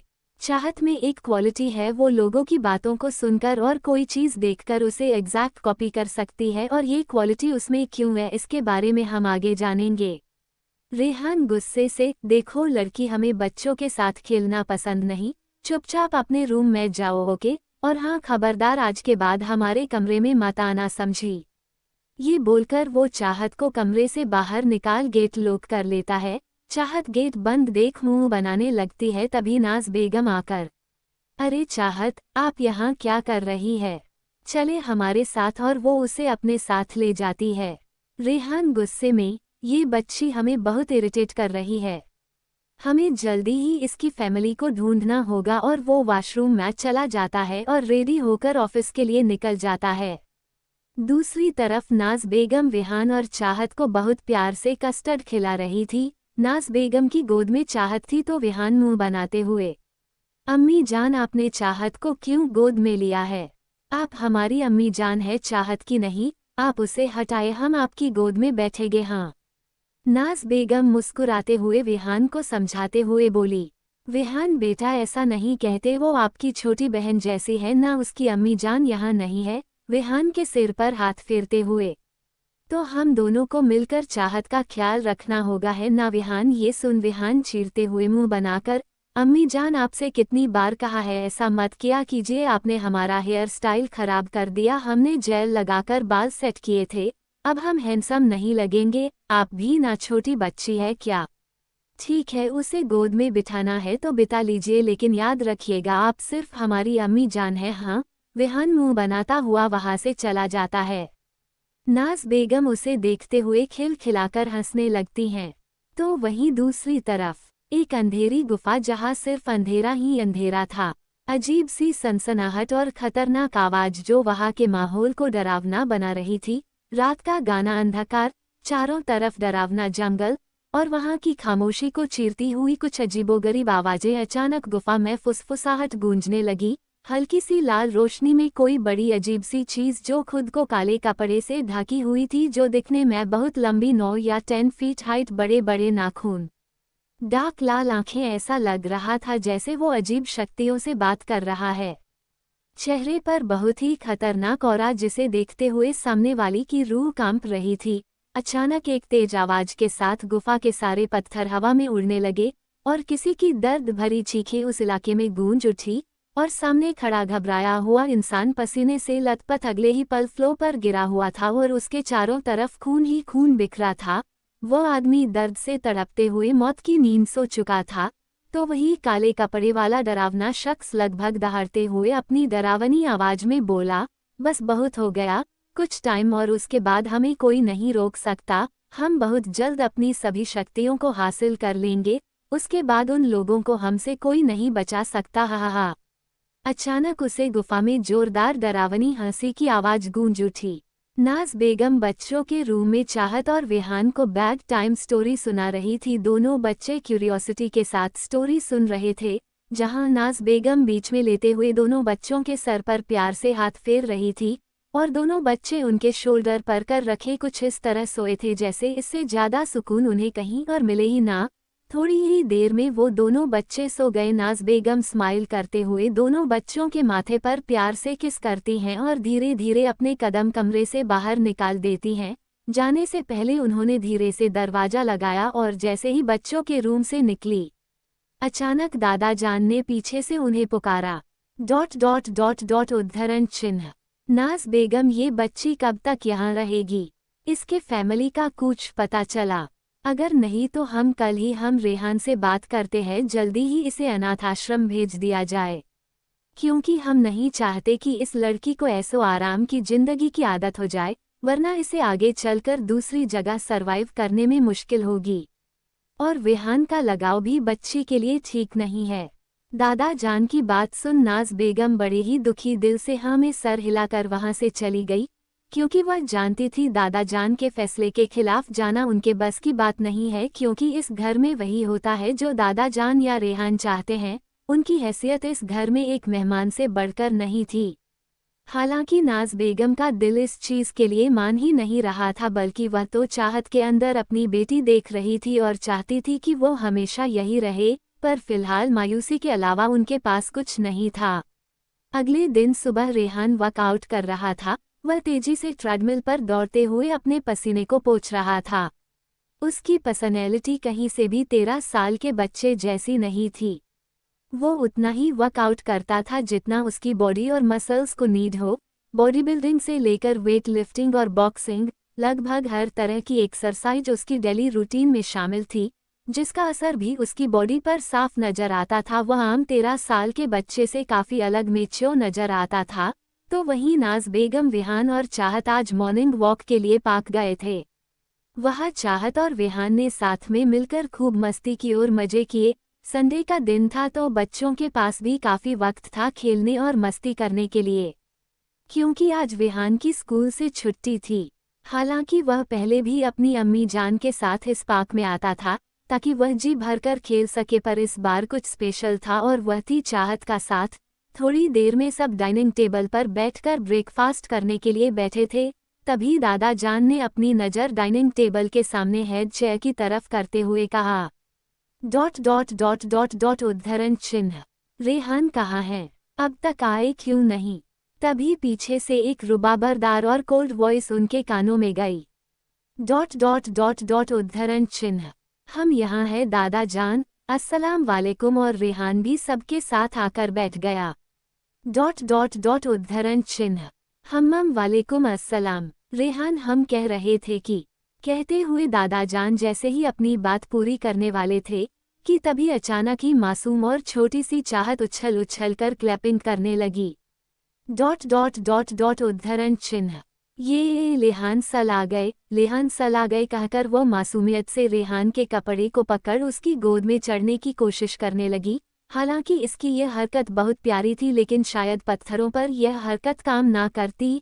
जहां एक तरफ नाज बेगम और रेहान चाहत की इस हरकत पर थोड़ा घबरा गए, तो वहीं दादाजी की नज़रों में चाहत के लिए नाराजगी थी, क्योंकि उन्हें ये बिल्कुल भी पसंद नहीं था कि कोई उनकी बात को बीच में काटे, और ये लड़की तो उनके रेहान के ऊपर चिपक ही रही थी। रेहान भी चाहत की इस हरकत पर पहले तो हैरान हुआ, लेकिन फिर गुस्से में चाहत को घूरने लगा। इससे पहले वह कुछ कहता कि तभी दादा जान गुस्से में चाहत पर लगभग गरजते हुए दांत पीसकर बोले, ये क्या हरकत कर रही है ये लड़की? नाज बेगम, आपने इन्हें यहाँ के उसूल और यहाँ कैसे रहा जाता है आपने इन्हें सिखाया नहीं क्या? नाज बेगम जल्दी से चाहत को रोकते हुए अपनी गोद में ले लेती है। माफ कीजिएगा बाबा जान, वह बच्ची है। चाहत बेटा, ये आप क्या कर रही हो बेटा? ऐसे नहीं करते बेटा, आप चले हमारे साथ। विहान, अपना ब्रेकफास्ट कीजिए, हम आते हैं, कहकर नाज बेगम घबराते हुए चाहत को लेकर चली जाती है। और उनके जाने के बाद दादा जान गुस्से से रेहान की तरफ देखते हुए हाथों की मुठ्ठियां कस देखा। इस लड़की की हरकतें धीरे धीरे ये बिगड़ती जा रही है। हम पूछते हैं, आखिर यह कब तक यहाँ रहेगी रेहान? हम इसे बर्दाश्त नहीं कर सकते। बेहतर होगा आप इसका कुछ और अरेंजमेंट कीजिए, वरना हमें ही इसे इसकी जगह दिखानी होगी। Dot dot dot dot Rehan दादा जान से चेहरे पर सीरियस एक्सप्रेशन लिए, आप चिंता ना करें दादा जान, हमने इसके बारे में सोच लिया है। एक अनाथ आश्रम से बात हुई है, वह लोग कल आकर इसे अपने साथ ले जाएंगे। डॉट डॉट डॉट उद्धरण चिन्ह, बेहतर है यही हो। इतना कहकर दादा जान चुपचाप अपना ब्रेकफास्ट करने लगे। तो वही रेहान भी शांति से अपना ब्रेकफास्ट कर अपने रूम में चला गया। थोड़ी ही देर में वह रेडी होकर ऑफिस के लिए निकलने ही वाला था जब उसके कमरे का दरवाजा नॉक होता है। इस वक्त कौन होगा कहकर रेहान ने जैसे ही दरवाजा खोला, 2 नन्हे कदम उसे साइड कर कमरे के अंदर तेजी से घुसते हुए डॉट डॉट डॉट डॉट उद्धरण चिन्ह, रेहान सर, क्या हम आ दाएं? और अचानक उन नन्हे कदमों को देख रेहान अपने सर पर हाथ रख, ओ शिट नॉट अगेन दस गर्ल, लिटिल रैबिट, तुम पहले ही अंदर आ चुकी हो, फिर तुम यहाँ क्यों आई हो? चलो बाहर निकलो। कहते हुए रेहान की वॉइस काफी ज्यादा कोल्ड थी, उसके चेहरे पर कोई भी एक्सप्रेशन नहीं थे कि तभी मासूम मेहर अपने चेहरे पर प्यारी सी डिंपल वाली मुस्कान लिए अपने 2 नन्हे हाथ बढ़ाकर एक छोटा सा रेड रोज रेहान की तरफ करते हुए बोली, dot dot dot dot dot dot उद्धरण चिन्ह, रेहान सर, यह आपके लिए, क्या आप हमसे फ्रेंडशिप करेंगे? वो मासूम सा चेहरा बनाकर टिमटिमाती खूबसूरत नीली आंखों से रेहान को देख रही थी, और उसकी इस हरकत पर रेहान कुछ पल के लिए उसे खूबसूरत लाल गुलाब को घूरते हुए बोला, ये फ्लावर तुम्हें कहाँ से मिला? Dot dot dot dot dot उद्धरण चिन्ह, वो सुबह हम विहाल के साथ गार्डन खेलने गए थे, तो हमने आपके लिए तोला था। और यह सुन रेहान बिना किसी फीलिंग गुस्से में, हमें इसकी जरूरत नहीं है, इसे लेकर बाहर जाओ, हमें ऑफिस के लिए देर हो रही है। और हाँ, दोबारा हमारे कमरे में मत आना, समझी, कहकर रेहान सोफे पर रखा हुआ अपना ब्लेजर उठाता है, और जैसे ही पीछे पलटकर देखा, छोटी चाहत अभी भी वही खड़ी थी, जिसे देख वह अपनी आंखें छोटी कर ना फुलाते हुए, तुम अभी तक यहीं खड़ी हो, सुना नहीं तुमने, चलो बाहर जाओ। रेहान की गुस्से भरी आवाज सुन छोटी चाहत थोड़ा घबराते लेकिन मासूमियत से जिद करते हुए बोली, dot dot dot dot dot उद्धरण चिन्ह, नहीं हम दाएंगे, इसे लेकर हमसे फ्रेंडशिप कीजिए फिल। रेहान उसका हाथ पकड़कर गुस्से में, तुम ऐसे नहीं सुनोगी, चलो मेरे साथ, कहकर वो उसे जबरदस्ती कमरे से बाहर निकलने को हुआ, जब छोटी चाहत अपना हाथ अचानक पकड़े जाने के कारण दर्द से सिसक उठी। अहे छोलिए, दर्द हो रहा है, कहते हुए मासूम चाहत की छोटी छोटी आंखों में मोटे मोटे आंसू आने लगे। कि तभी रेहान को भी अपने हाथों में कुछ गीला गीला महसूस होता है, तो उसकी पकड़ चाहत के हाथ पर ढीली पड़ गई। उसने देखा तो चाहत के हाथ से ब्लीडिंग हो रही थी। तो रेहान एकदम से थोड़ा परेशान होते हुए सामने घुटनों के बल बैठ, ये क्या हुआ तुम्हारे हाथ में, ये चोट कैसे लगी? हर टाइम रैबिट की तरह उछलती कूदती रहती हो, मना किया था ना शरारत नहीं करना, तो फिर? चाहत पप्पी फेस बनाते हुए, dot dot dot dot dot उद्धरण चिन्ह, छलालत नहीं फ्लावर तोला था तो वहाँ लद गई तोता, थौलिए हम दानते हैं, कहकर वह अपना हाथ छुड़ाकर वहां से जाने को ही, जब रेहान एक बार फिर उसका हाथ पकड़ते हुए, डॉट डॉट डॉट उद्धरण चिन्ह, इधर आओ हमारे पास और बेड पर चुपचाप बैठो, हम बैंडेज कर देते हैं। इतना कहकर रेहान अपनी जगह से खड़ा होकर चाहत को उठाकर बिस्तर पर बिठा देता है और खुद फर्स्ट एड बॉक्स लाकर चाहत के हाथ पर ड्रेसिंग करने लगता है। जैसी ही रेहान क्लीनिंग के लिए कॉटन से क्लीन करता है, वैसे ही चाहत जोर जोर से रोना स्टार्ट कर देती है। आए रेहान, हे स्टॉप क्राइंग, रोना बंद करो, देखो कुछ नहीं होगा, सिर्फ थोड़ा सा पेन होगा, उसके पास ठीक हो जाएगा। डॉट डॉट डॉट डॉट उद्धरण चिन्ह, नहीं हमें नहीं कलाना, दलद दलद। वो बच्ची बार बार अपना हाथ पीछे खींचने की कोशिश कर रही थी और उसे इस तरह रोता हुआ देख रेहान उसे शांत करने की कोशिश कर अपने होठों पर उंगली रख से चोके ओके हम नहीं कर रहे, पहले तुम इधर आओ हमारे पास। क्या करे, रेहान ने चाहत को अपनी गोद में बिठा लिया और प्यार से उसके बालों में हाथ फेर उसे शांत करने लगा। मासूम चाहत रेहान के सीने से लगते ही थोड़ी खामोश हो गई। कुछ पल बाद रेहान किसी तरह उसे मना कर धीरे धीरे उसकी उंगली की ड्रेसिंग कर देता है और एक क्यूट सा बैंडेज लगा देता है, लेकिन उसका रोना अभी भी बंद नहीं हुआ था, बल्कि वह धीरे धीरे सुबक कर रही थी। चाहत रेहान के सीने से किसी मासूम खरगोश की तरह चिपकी हुई थी। रेहान की करीबी कहीं ना कहीं उसे कंफर्ट फील करवा रही थी। पता नहीं ऐसा क्या है जो चाहत को रेहान की करीबी सुकून देती है, और वह लड़की उसके गुस्से भरे नेचर के बावजूद उसके करीब जाने से खुद को रोक नहीं पाती थी। तो वही रेहान भी उसे यूं ही अपनी बाहों में लिए कुछ पल के लिए खामोश था। तो वही नाच बेगम सुबह ब्रेकफास्ट टेबल पर हुए इंसिडेंट्स के बाद चाहत को ढूंढते हुए परेशान हो रही थी, क्योंकि उन्हें डर था मासूम चाहत फिर से कोई गड़बड़ ना करे। वह सर्वेंट से चाहत के बारे में पूछ रही थी। पप्पू भाई, आपने चाहत को देखा?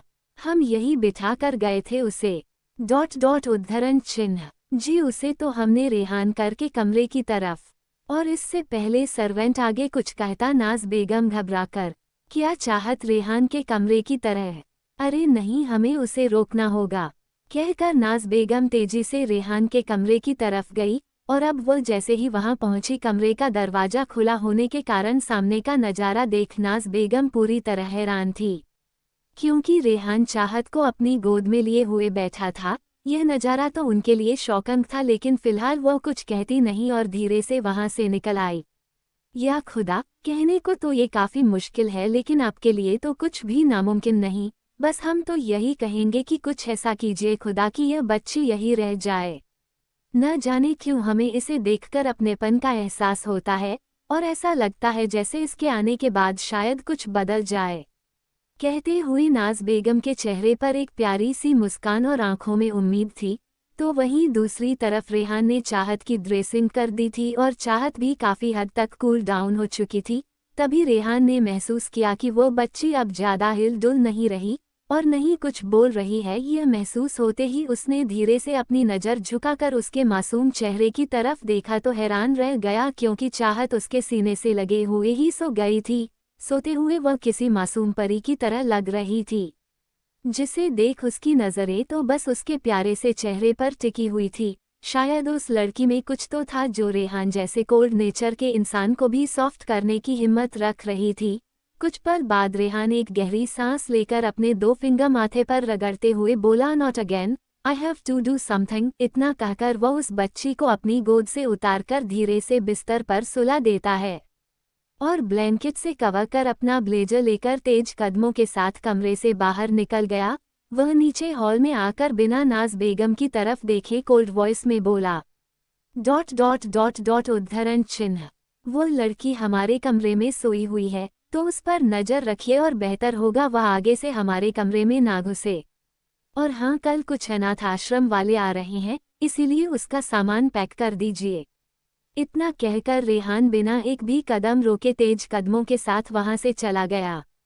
तो वही उसके जाने के बाद नाज बेगम की आंखें नम हो गई। वह आसमान की तरफ देखते हुए अपने आप से बोली, इतना आलीशान घर है, काश यहाँ के लोगों के दिल भी उतने ही आलीशान होते हैं। या खुदा, अब तो बस आपसे ही उम्मीद है, प्लीज उस बच्ची पर रहम कर। डॉट डॉट डॉट डॉट इतना कहकर नाज बेगम भरी दिल से मासूम चाहत के लिए पैकिंग करने लगी। वह चाहत के लिए लाए हुए हर खिलौने को बड़े प्यार से बैग में सजा रही थी और अगले ही पल उनकी नज़र 2 छोटी छोटी हेयर क्लिप पर गई, जिस पर टेडी बेयर बना हुआ था। वह हेयर क्लिप देखने में बहुत ही ज्यादा प्यार था। इसे देख नाज बेगम चेहरे पर कड़वी मुस्कान लिए होठों से चूमते हुए बोली, डॉट डॉट उद्धरण चिन्ह, आज अगर हमारी भी कोई बेटी होती तो बिल्कुल ऐसी ही होती असद खान साहब। इतना कहकर वह अलमारी की तरफ अपने कदम बढ़ा देती हैं और एक लॉकर में से अपने हाथ में छोटे छोटे नन्हे सोने से बने हुए पायल के सेट को देखते हुए बोली, हमें आज भी याद है वह दिन जब विहान होने वाला था, आप कितने प्यार से यह पायल आए थे, ये कहकर कि आपको मासूम जन्नत की हूर जैसी बेटी चाहिए। और विहान के पैदा होने के बाद आपका मुंह लटककर छोटा सा हो गया था। सच उस दिन आपको देखकर हमें बहुत हंसी आ रही थी, लेकिन आज इन चीज़ों को हमें भी एक चाहत की चाहत होती है। विहान तो धीरे धीरे अपने भाई रेहान की तरफ होते जा रहे हैं। एक बेटी होती तो हम उससे दोनों बेटों की जी भरकर शिकायत करते, उसके साथ खेलते हैं, उसके बाल बनाते, शायद इसी बीच हमें आपकी याद ना खलती। सच कहें तो कभी कभी आपकी बहुत याद आती है। कहते हुए नाज बेगम बड़े प्यार से उस पायल को चूम लेती हैं और उसे लेकर रेहान के कमरे की तरफ चली गई, जहां मासूम चाहत उसके बिस्तर पर चैन की नींद ले रही थी, दुनिया की हर फिक्र से बेपरवाह। उसे देख नाज बेगम के चेहरे पर प्यारी सी स्माइल आ गई और उन्होंने घुटनों के बल बैठकर सोई हुई चाहत के पैरों में वह पायल पहना दी। डॉट डॉट डॉट उद्धरण चिन्ह, अब चाहे जो भी हो, हमारे लिए हमारी चाहत तो आप ही हैं। इतना कहकर वह चाहत के माथे पर किस कर लेती हैं। नाज बेगम भले ही रेहान की सौतेली माँ थी, जो जगह रेहान ने शायद उन्हें कभी दी ही नहीं थी, लेकिन इसके बावजूद उनके दिल में बच्चों के लिए भर भर कर ममता थी। वह एक नेक और साफ दिल की औरत थी। शायद यही वजह थी कि रेहान के अब्बू जान उनकी अच्छाइयों और खूबसूरती पर मरमीटे थे। उन लोगों ने फैमिली वालों से छुपकर शादी की थी। यह एक लव मैरिज थी। असद अहमद खान से नाज बेगम की मुलाकात एक बिजनेस पार्टी के दौरान हुई थी और धीरे धीरे ये जान पहचान कब मोहब्बत में बदल गई उन्हें पता ही नहीं चला। मुलाकात के दौरान नाज बेगम को यह मालूम ही नहीं था कि असद अहमद खान शादीशुदा है और मिस्टर खान ने भी शुरुआत में यह बात उनसे छुपाई, क्योंकि कहीं ना कहीं उनके दिल में नाज बेगम को लेकर जज्बात पनप रहे थे। धीरे धीरे उन दोनों की मोहब्बत परवान चढ़ने लगी। इस दौरान रेहान की मां को कैंसर था और इसीलिए वह असद अहमद खान पर अच्छे से ध्यान नहीं दे पाती थी। असद अहमद खान भी खुद को अकेला महसूस करते थे और जैसा कि कहा जाता है, ये दिल का बेकाबू हो जाए पता ही नहीं चलता। एक दिन उन्होंने नाज बेगम को अपनी सच्चाई बताई कि वो शादीशुदा है, जिसे सुनकर नाज बेगम के पैरों तले जमीन निकल गई। क्योंकि गलती से नाज बेगम 3 महीने की प्रेग्नेंट थी और यह बात पता चलने के बाद उन्होंने खुद को बहुत ही ज़्यादा गिल्टी महसूस किया। वह किसी भी शादीशुदा औरत का घर नहीं तोड़ना चाहती थी, इसीलिए उन्होंने असद अहमद खान को छोड़कर जाने का फैसला लिया था। लेकिन असद अहमद खान उनके प्यार में पूरे पागल हो चुके थे। उन्होंने नाज बेगम को अपने पास रखने की हर ट्रिक अपनाई थी। उनकी फैमिली को पहले तो बैंकक्रप्ट किया और फिर उन्हें पुलिस के झमेले से बचाने के बदले में शादी के लिए प्रेशराइज किया। नाज बेगम के पास सब कोई रास्ता नहीं था, इसीलिए उन्होंने शादी के लिए हाँ कह दी। लेकिन इसके बावजूद वो कभी भी रेहान खान की फैमिली के सामने नहीं आना चाहती थी। हालांकि शादी के कई दिनों तक वह असद अहमद खान से नाराज भी रही, पर जब दिल में मोहब्बत हो तो नाराजगी कितने दिन तक चलती है। असद अहमद खान ने उनका इतना ख्याल रखा कि नाज बेगम को बाद में मानना ही पड़ा।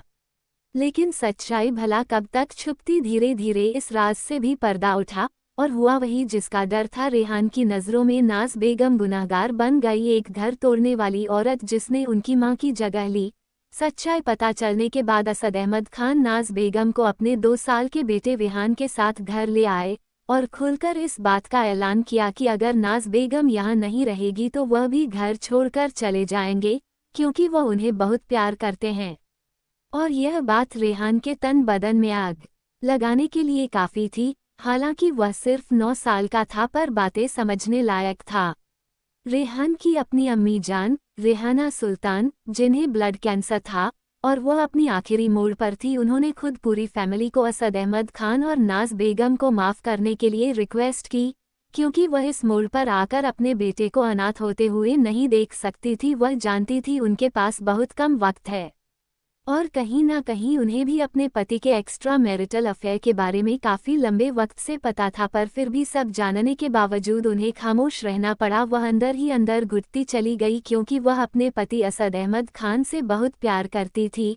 अपनी मां के आखिरी शब्दों और किए हुए वादे के कारण न चाहते हुए भी रेहान को खामोशी से सब देखना पड़ा। कुछ ही दिनों में रेहाना सुल्तान दुनिया को अलविदा कह गई, जिसका गुनहगार वह कहीं ना कहीं अपने अब्बू और नाज बेगम को समझता था। और फिर लगभग 2 साल बाद एक कार एक्सीडेंट में असद अहमद खान की भी डेथ हो गई। अस्पताल में आखिरी सांसें लेते हुए असद अहमद खान ने रेहान से वादा लिया कि वो उनके जाने के बाद नाज बेगम और रेहान का ख्याल रखेगा। हालांकि रेहान ये वादा करना तो नहीं चाहता था, लेकिन मौत के दहलीज पर खड़े अपने बाप को मना भी नहीं कर पाया। अब वो लोग एक ही घर में रहते हैं, लेकिन इसके बावजूद रेहान के लिए उनका होना और ना होना बराबर है। जहां एक तरफ नन्हे रेहान को अपने बड़े भाई से प्यार भरे 2 शब्दों की उम्मीद है, तो वहीं नाज बेगम हर दिन इस कोशिश में लगी रहती हैं कि वो इस परिवार का दिल जीत सके और अपने अनजाने में हुए पाप को कुछ हद तक काम कर सके। क्योंकि भले ही कोई माने या ना माने, लेकिन आज रेहान के अकेले होने की सबसे बड़ी वजह कहीं ना कहीं नाज बेगम ही है। वही दादा जान के लिए भी रेहान और नाज बेगम से ज़्यादा इम्पोर्टेंट उनका रेहान है, क्योंकि वह रेहान के अकेलेपन और खामोशी को अच्छे से पहचानते हैं। यही वजह है कि वो हर फैसले में रेहान का साथ देते हैं और चाहते हैं कि वह आगे चलकर काफ़ी स्ट्रांग बने। रेहान खान अपने दादा जान शेरशाह बहादुर खान की जान है और उनका गुरूर है। अपने बाबा जान के जाने के बाद रेहान ने स्कूल जाना लगभग बंद ही कर दिया था और अब वो डिस्टेंस लर्निंग कर रहा था।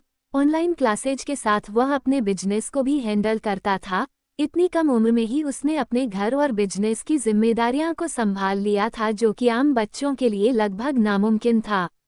लेकिन रेहान एक स्पेशल बच्चा था, उसमें कुछ खास एबिलिटी थी। इसके बारे में हमें आगे पता चलेगा। उद्धरण चिन्ह। वो अक्सर ऑनलाइन क्लासेज के जरिए अली बाबा के थ्रू अपनी स्टडी और बिजनेस को कंप्लीट कर रहा था, जिसके कारण वह ज़्यादातर इमोशनलेस ही रहता था। बात अगर दादी जान की ना हो तो उसके अंदर बाकी लोगों के लिए शायद जज्बात ना के बराबर थे। हालांकि वह अली बाबा को भी काफ़ी इज्जत देता था, क्योंकि शमशेर अली उसके अब्बू जान के भी वफादार थे। 4 चाहत का अनाथ आश्रम जाना और बड़ी मुसीबत। रेहान के लिए उनका होना और ना होना बराबर है। जहां एक तरफ नन्हे रेहान को अपने बड़े भाई से प्यार भरे 2 शब्दों की उम्मीद है, तो वहीं नाज बेगम हर दिन इस कोशिश में लगी रहती हैं कि वो इस परिवार का दिल जीत सके और अपने अनजाने में हुए पाप को कुछ हद तक काम कर सके। क्योंकि भले ही कोई माने या ना माने, लेकिन आज रेहान के अकेले होने की सबसे बड़ी वजह कहीं ना कहीं नाज बेगम ही है। वही दादा जान के लिए भी रेहान और नाज बेगम से ज़्यादा इम्पोर्टेंट उनका रेहान है, क्योंकि वह रेहान के अकेलेपन और खामोशी को अच्छे से पहचानते हैं। यही वजह है कि वो हर फैसले में रेहान का साथ देते हैं और चाहते हैं कि वह आगे चलकर काफ़ी स्ट्रांग बने। रेहान खान अपने दादा जान शेरशाह बहादुर खान की जान है और उनका गुरूर है। अगली सुबह चिड़ियों का चहचहाना और सूरज की किरण खिड़कियों से झांकती हुई चाहत के चेहरे पर पड़ी तो वह धीरे से कसमसाते हुए एक प्यारी सी अंगड़ाई के साथ उठी। इस वक्त उसके छोटे छोटे नन्हे हाथ आंखों को मल रहे थे। खूबसूरत चब्बी गाल जो सुबह सुबह हल्के गुलाबी लग रहे थे, चेहरे पर बिखरे हुए बाल और मासूम आंखें, उसे देखकर किसी का भी दिल उसे जी भरकर लाड दुलार करने का करता। नाज बेगम जो आज उसके पास ही सोई थी, वो चाहत के मूवमेंट से उठ गई और प्यार से मुस्कुराते हुए चाहत के मासूम चेहरे को देख उस पर हल्का किस करते हुए बोली, डॉट डॉट डॉट डॉट उद्धरण चिन्ह। अरे चाहत बेटा, आप उठ गए। चलो बेटा, हम जल्दी से फ्रेश होकर नीचे चलते हैं, फिर हमें आपका विहान भाईजान को भी तो रेडी करना है, कहकर नाज बेगम ने बड़े प्यार से चाहत के चेहरे पर बिखरे हुए बालों को करके पीछे किया और उसे अपनी गोद में उठाकर बाथरूम की तरफ चली गई। थोड़ी देर में नाज बेगम चाहत को बाथटब में बिठाकर अपने हाथों से नहला रही थी। मासूम चाहत साबुन के झाग से खेल रही थी।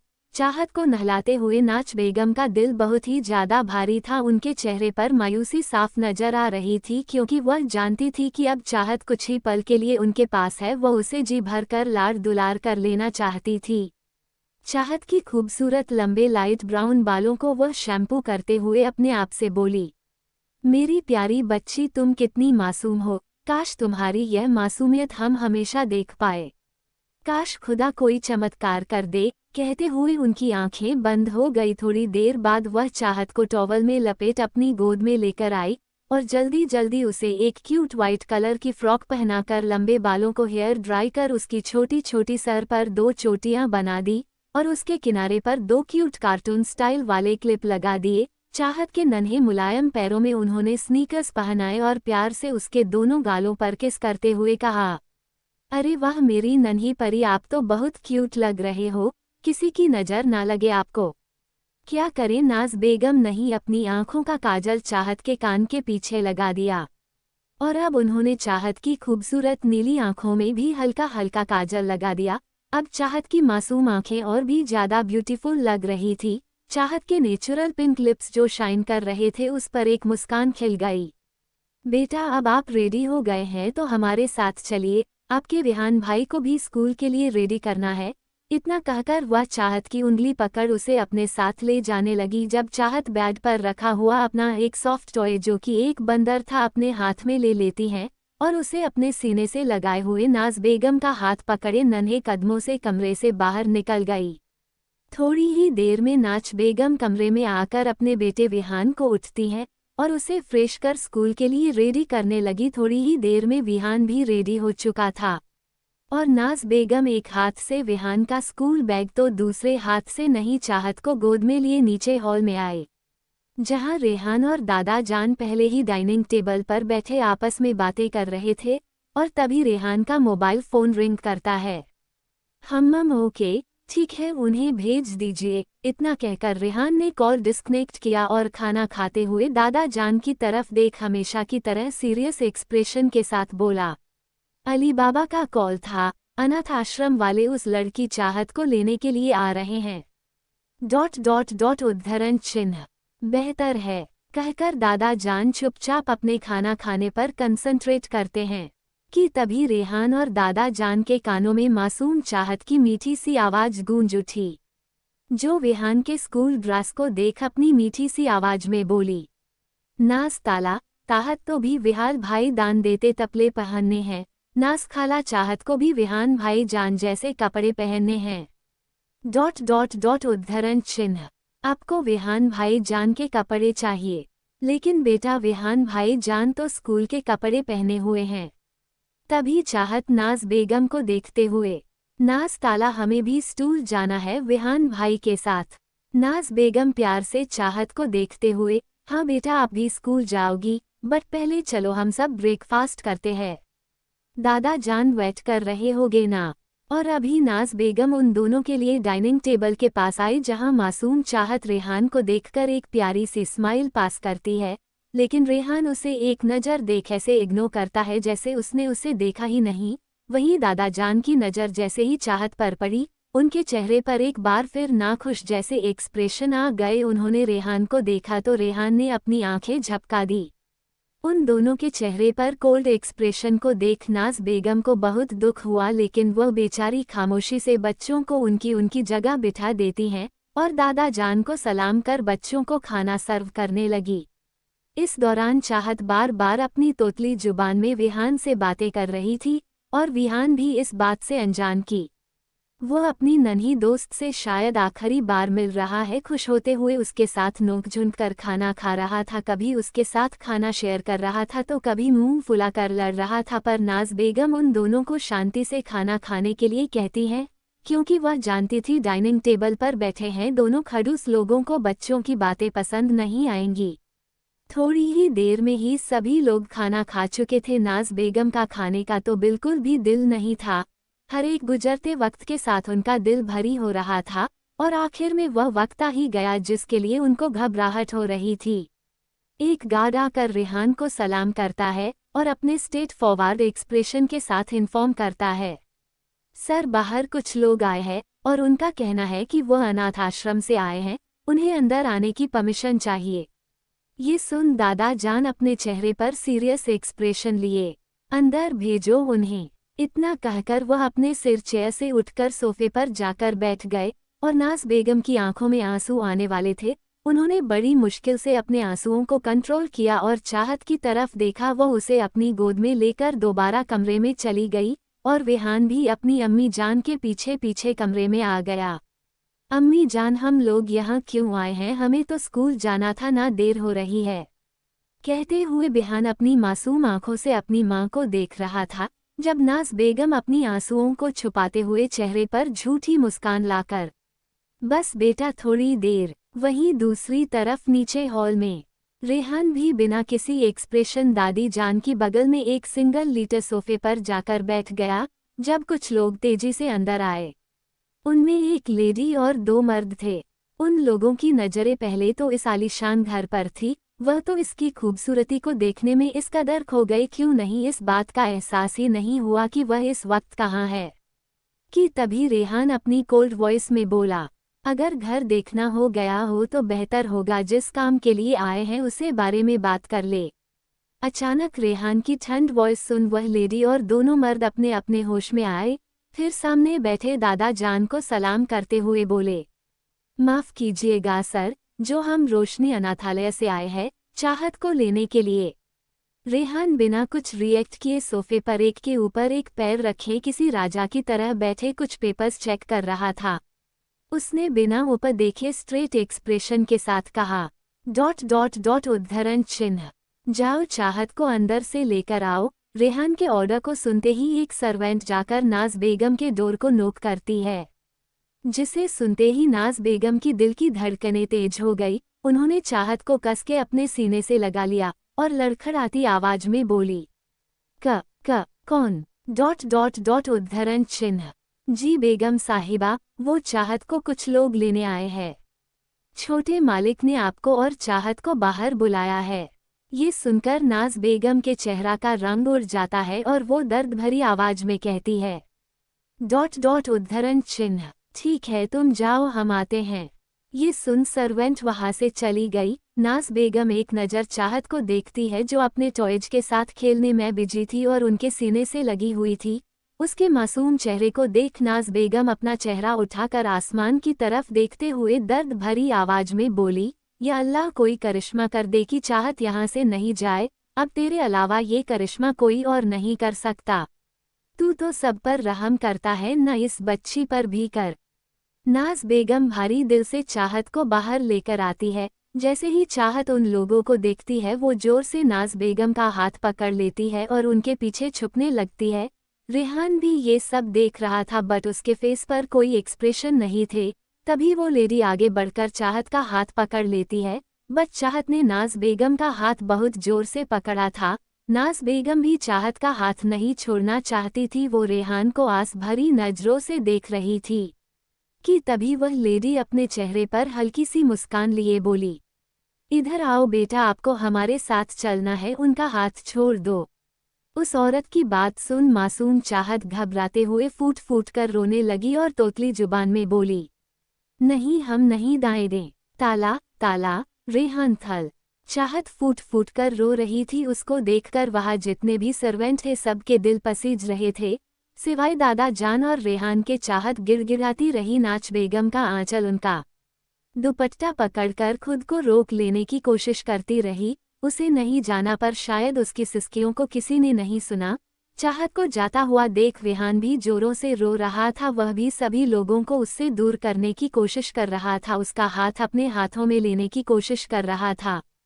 छोड़ दो मेरी चाहत को, छोड़ दो गंदे लोग, छोड़ दो नहीं तो हम मारेंगे तुम्हें। अम्मी जान, भाई जान, चाहत को रोकिए।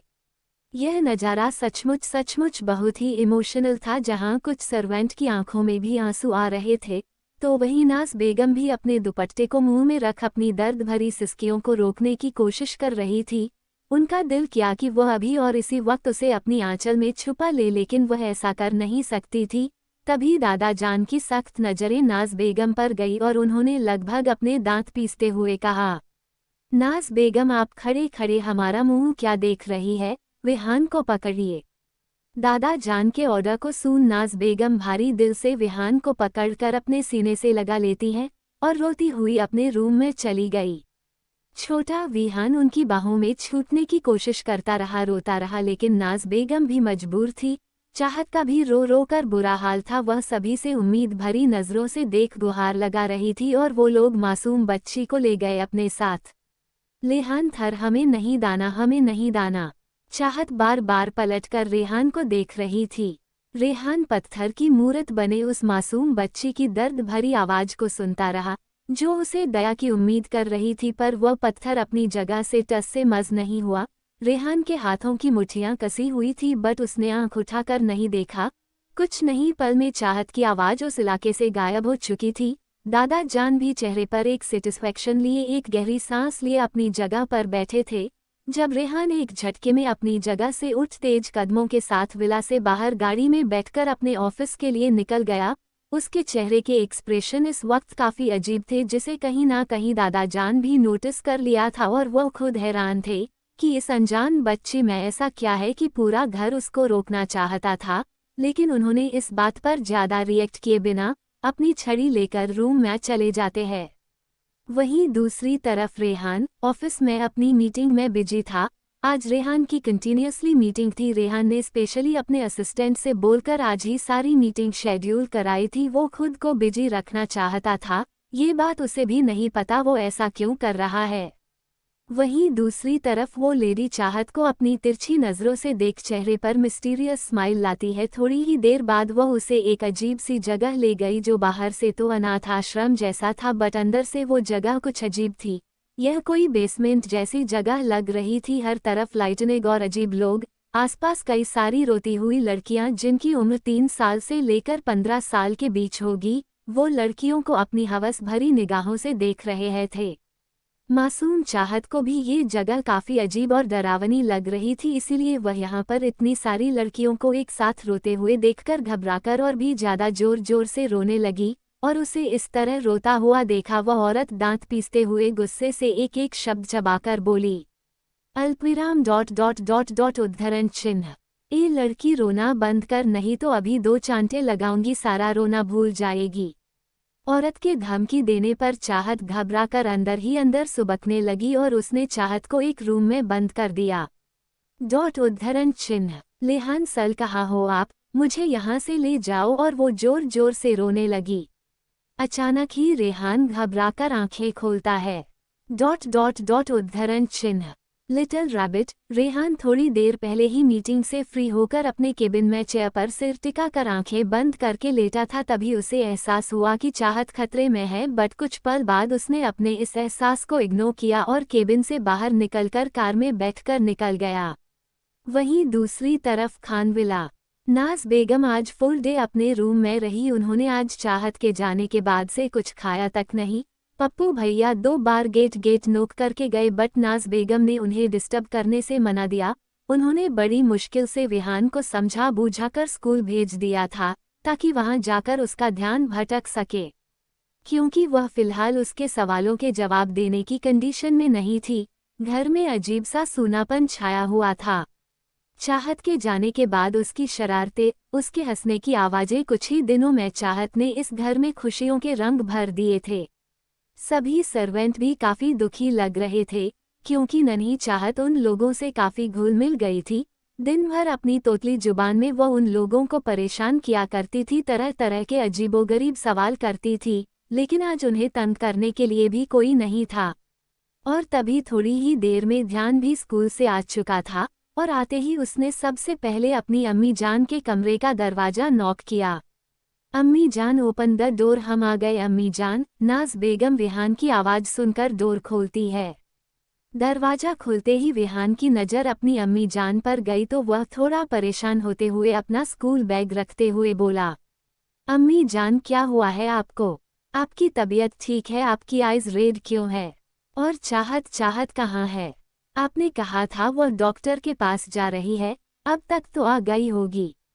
तो हमारी गाड़ी की आवाज़ सुनकर हमारे पास आई क्यों नहीं? अभी तक तो वो दौड़ती हुई हमारे पास आ जाती थी। ये देखिए, आज हमने उसके लिए अपनी चॉकलेट भी बचाई है। कहाँ है वो? हम उसे देखकर आते हैं।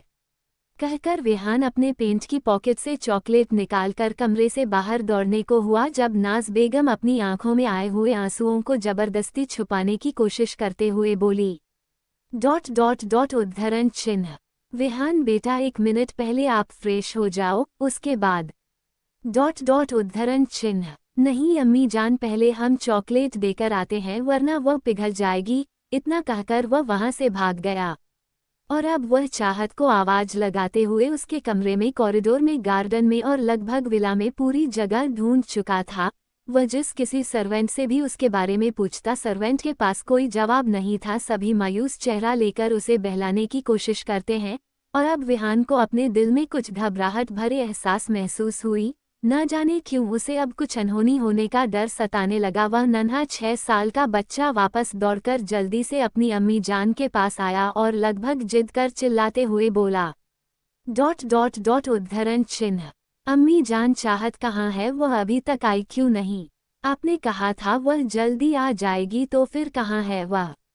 विहान को गुस्से में देख नाज बेगम अपने दिल पर पत्थर रख भरे हुए गले से बोली, हमें माफ कर दो बेटा, हमने आपसे झूठ कहा था। चाहत अब यहाँ नहीं है, वो जा चुकी है। और यह सुनते ही विहान को तो मानो अपने कानों पर यकीन ही नहीं हुआ। जा चुकी है मतलब? विहान शॉकिंग एक्सप्रेशन के साथ, अम्मी जान कहाँ जा चुकी है वह? अम्मी जान, आपने तो कहा चाहत अब हमारे साथ रहेगी, तो फिर वो ऐसे कैसे जा सकती ही? विहान के हजारों सवालों को सुन नाज बेगम किसी तरह उसे संभालने की कोशिश करते हुए बोली, बेटा पहले आप चलो फ्रेश हो जाओ, हम आपके लिए खाना लगाते हैं, आपको भूख लगी होगी ना? फिर आज हम लोग घूमने के लिए एम्यूजमेंट पार्क। इससे पहले नाज बेगम अपने शब्दों को पूरा करती छोटा विहान गुस्से से लगभग दहाड़ते हुए चिल्ला कर बोला, ... उद्धरण चिन्ह। नो अम्मी जान, हमें भूख नहीं लगी और ना ही हमें एम्यूजमेंट पार्क जाना है। हम जब तक चाहत से नहीं मिलेंगे तब तक खाना नहीं खाएंगे। आपने किसके साथ भेजा है चाहत को? बताइए। इसका मतलब सुबह वह लोग... अम्मी जान, आपने हमारी चाहत को घर से... विहान गुस्से में स्कूल बैग फेंक... आप ऐसा कैसे कर सकती हैं? आपने उसे रोका क्यों नहीं? आप बहुत बुरी है अम्मी जान, आप बहुत बुरी हैं, हम आपसे बात नहीं करेंगे कर नन्हा विहान रोते हुए रूम से बाहर भाग जाता है और नाज बेगम उससे पीछे से पुकारती हुई रह जाती है, लेकिन विहान ने उनकी एक नहीं सुनी। रेहान के जाने के बाद नाज बेगम रोते हुए अचानक ही अपने बिस्तर पर गिर गई और चाहत के उसे क्यूट बंदर वाले टॉय को अपने सीने से लगाते हुए बोली। उद्धरण चिन्ह। अब हम आपको कैसे बताएं विहान बेटा, आपकी अम्मी जान ने उसे क्यों नहीं रोका? हम आपको कैसे समझाएं, इन बड़े घर के लोगों के पास दिल नहीं होता। इन ऊंची ऊंची दीवारों में दिल की पुकार और आवाजें घुटकर रह जाती है। यहाँ कुत्ते तो पाले जा सकते हैं लेकिन एक इंसान के लिए जगह नहीं होती। हम कैसे लौटाए आपको आपकी चाहत? काश ये हमारे बस में होता तो हम उसे कभी जाने ही ना देते, बल्कि अपने आंचल में छुपा कर रखते अपनी मासूम बच्ची को। पर अफसोस की बात है कि हम चाह कर भी उसे वापस नहीं ला सकते। बेटा, ये बात आपको समझनी होगी। जहाँ एक तरफ खान विला में मायूसी का माहौल था तो वहीं दूसरी तरफ एक लेडी उद्धरण चिन्ह। हमें इस लड़की को जल्दी ही यहाँ से दूर भेजना होगा। ये लड़की हमारे लिए जैकपॉट है। कस्टमर को पहले ही नज़र में इसकी तस्वीर बहुत अच्छी लगी है। अगर डील फिक्स हो गई तो हमें मुंह मांगी कीमत मिलेगी। जितना जल्दी हो सके इसको यहाँ से भेजना इंतजाम करो। उसकी बात सुनकर वो आदमी बोलता है, जी मैडम, हम कल ही उस पार्टी को बुलाते हैं और इस लड़की को भेज देते हैं, ताकि कोई चाहकर भी इस लड़की तक न पहुंच पाए। वैसे मानना पड़ेगा ये लड़की है बड़ी खूबसूरत, साली जवान होगी तो पता नहीं कितनों पर बिजलियां गिराएगी। कहते हुए वह आदमी अपने सामने गहरी नींद में सो रही चाहत को देख अपने निचले होठों को दांतों से काटता है। इस वक्त उसकी आंखों में हवस साफ नजर आ रही थी, जिसे देख वह औरत गुस्से से दांत पीसते हुए बोली। उद्धरण चिन्ह। सोचना भी मत उस कली को फूल बनाने के बारे में, काट कर फेंक दूंगी तुझे, समझा? उससे तो मुझे अपने सारे अरमान पूरे करने हैं। ऊंची ऊंची कीमत लगेगी उसकी बाजार में, अभी तो सिर्फ शुरुआत है। चल निकल और अपना काम कर। उद्धरण चिन्ह। अरे जा रहा हूँ मैडम, इतना गुस्सा क्यों कर रही हो?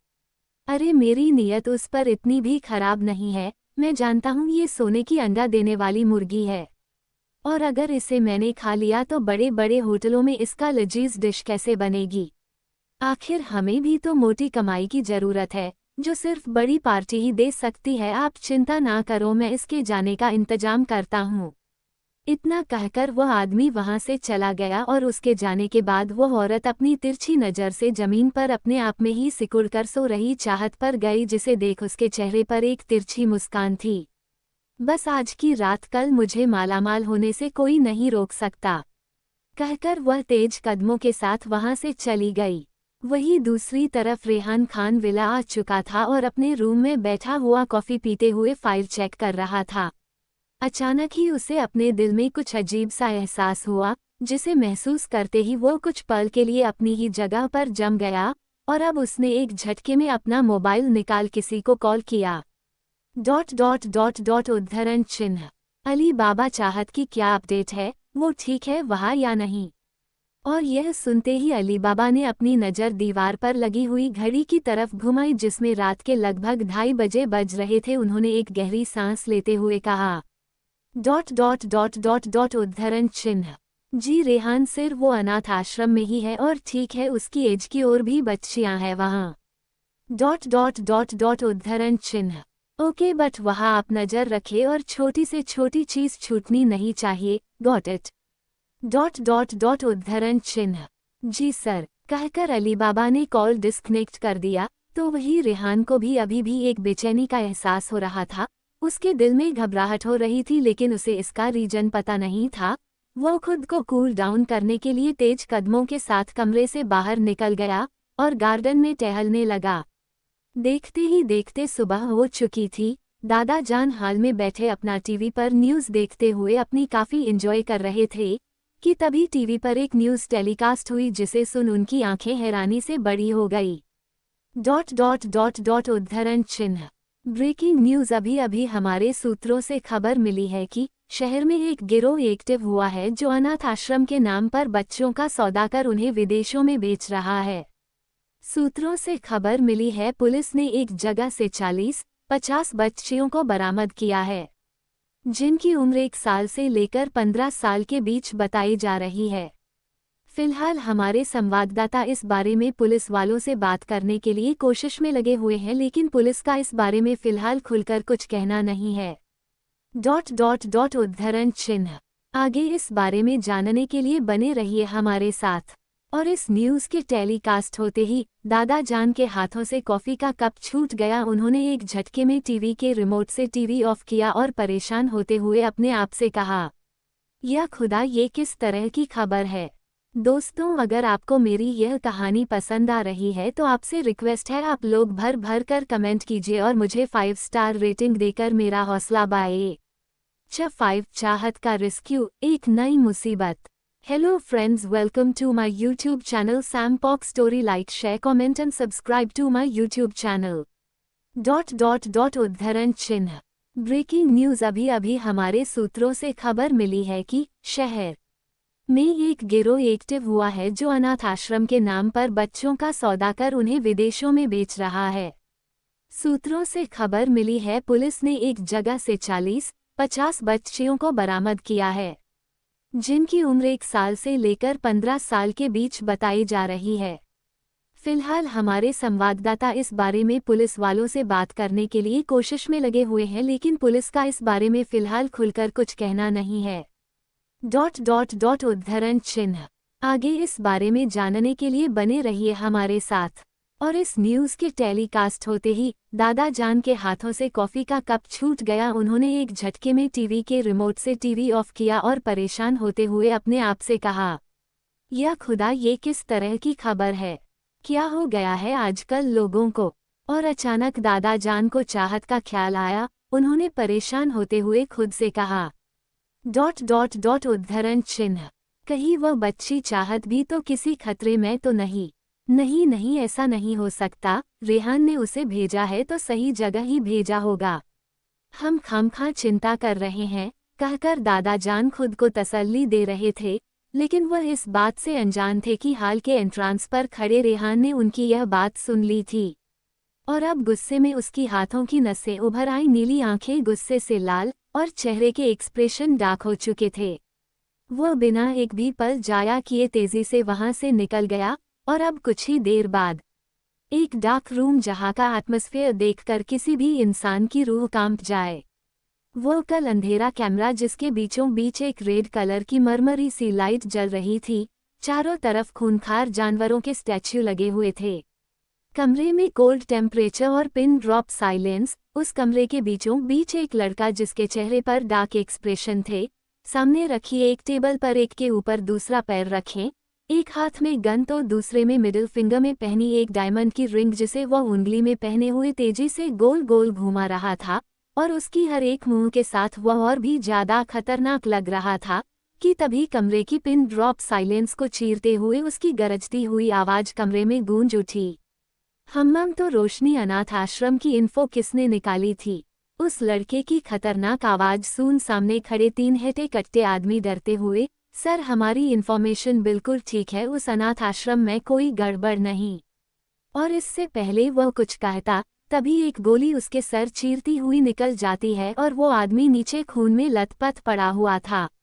ऐसा होते ही वहां सन्नाटा पसर जाता है। वो 2 आदमी अपनी आंखों में मौत का खौफ लिए उस लड़के को देखते हैं और अब उनका चेहरा डर के मारे पीला पड़ने लगा था, क्योंकि उनके सामने कोई और नहीं बल्कि रेहान असद अहमद खान था।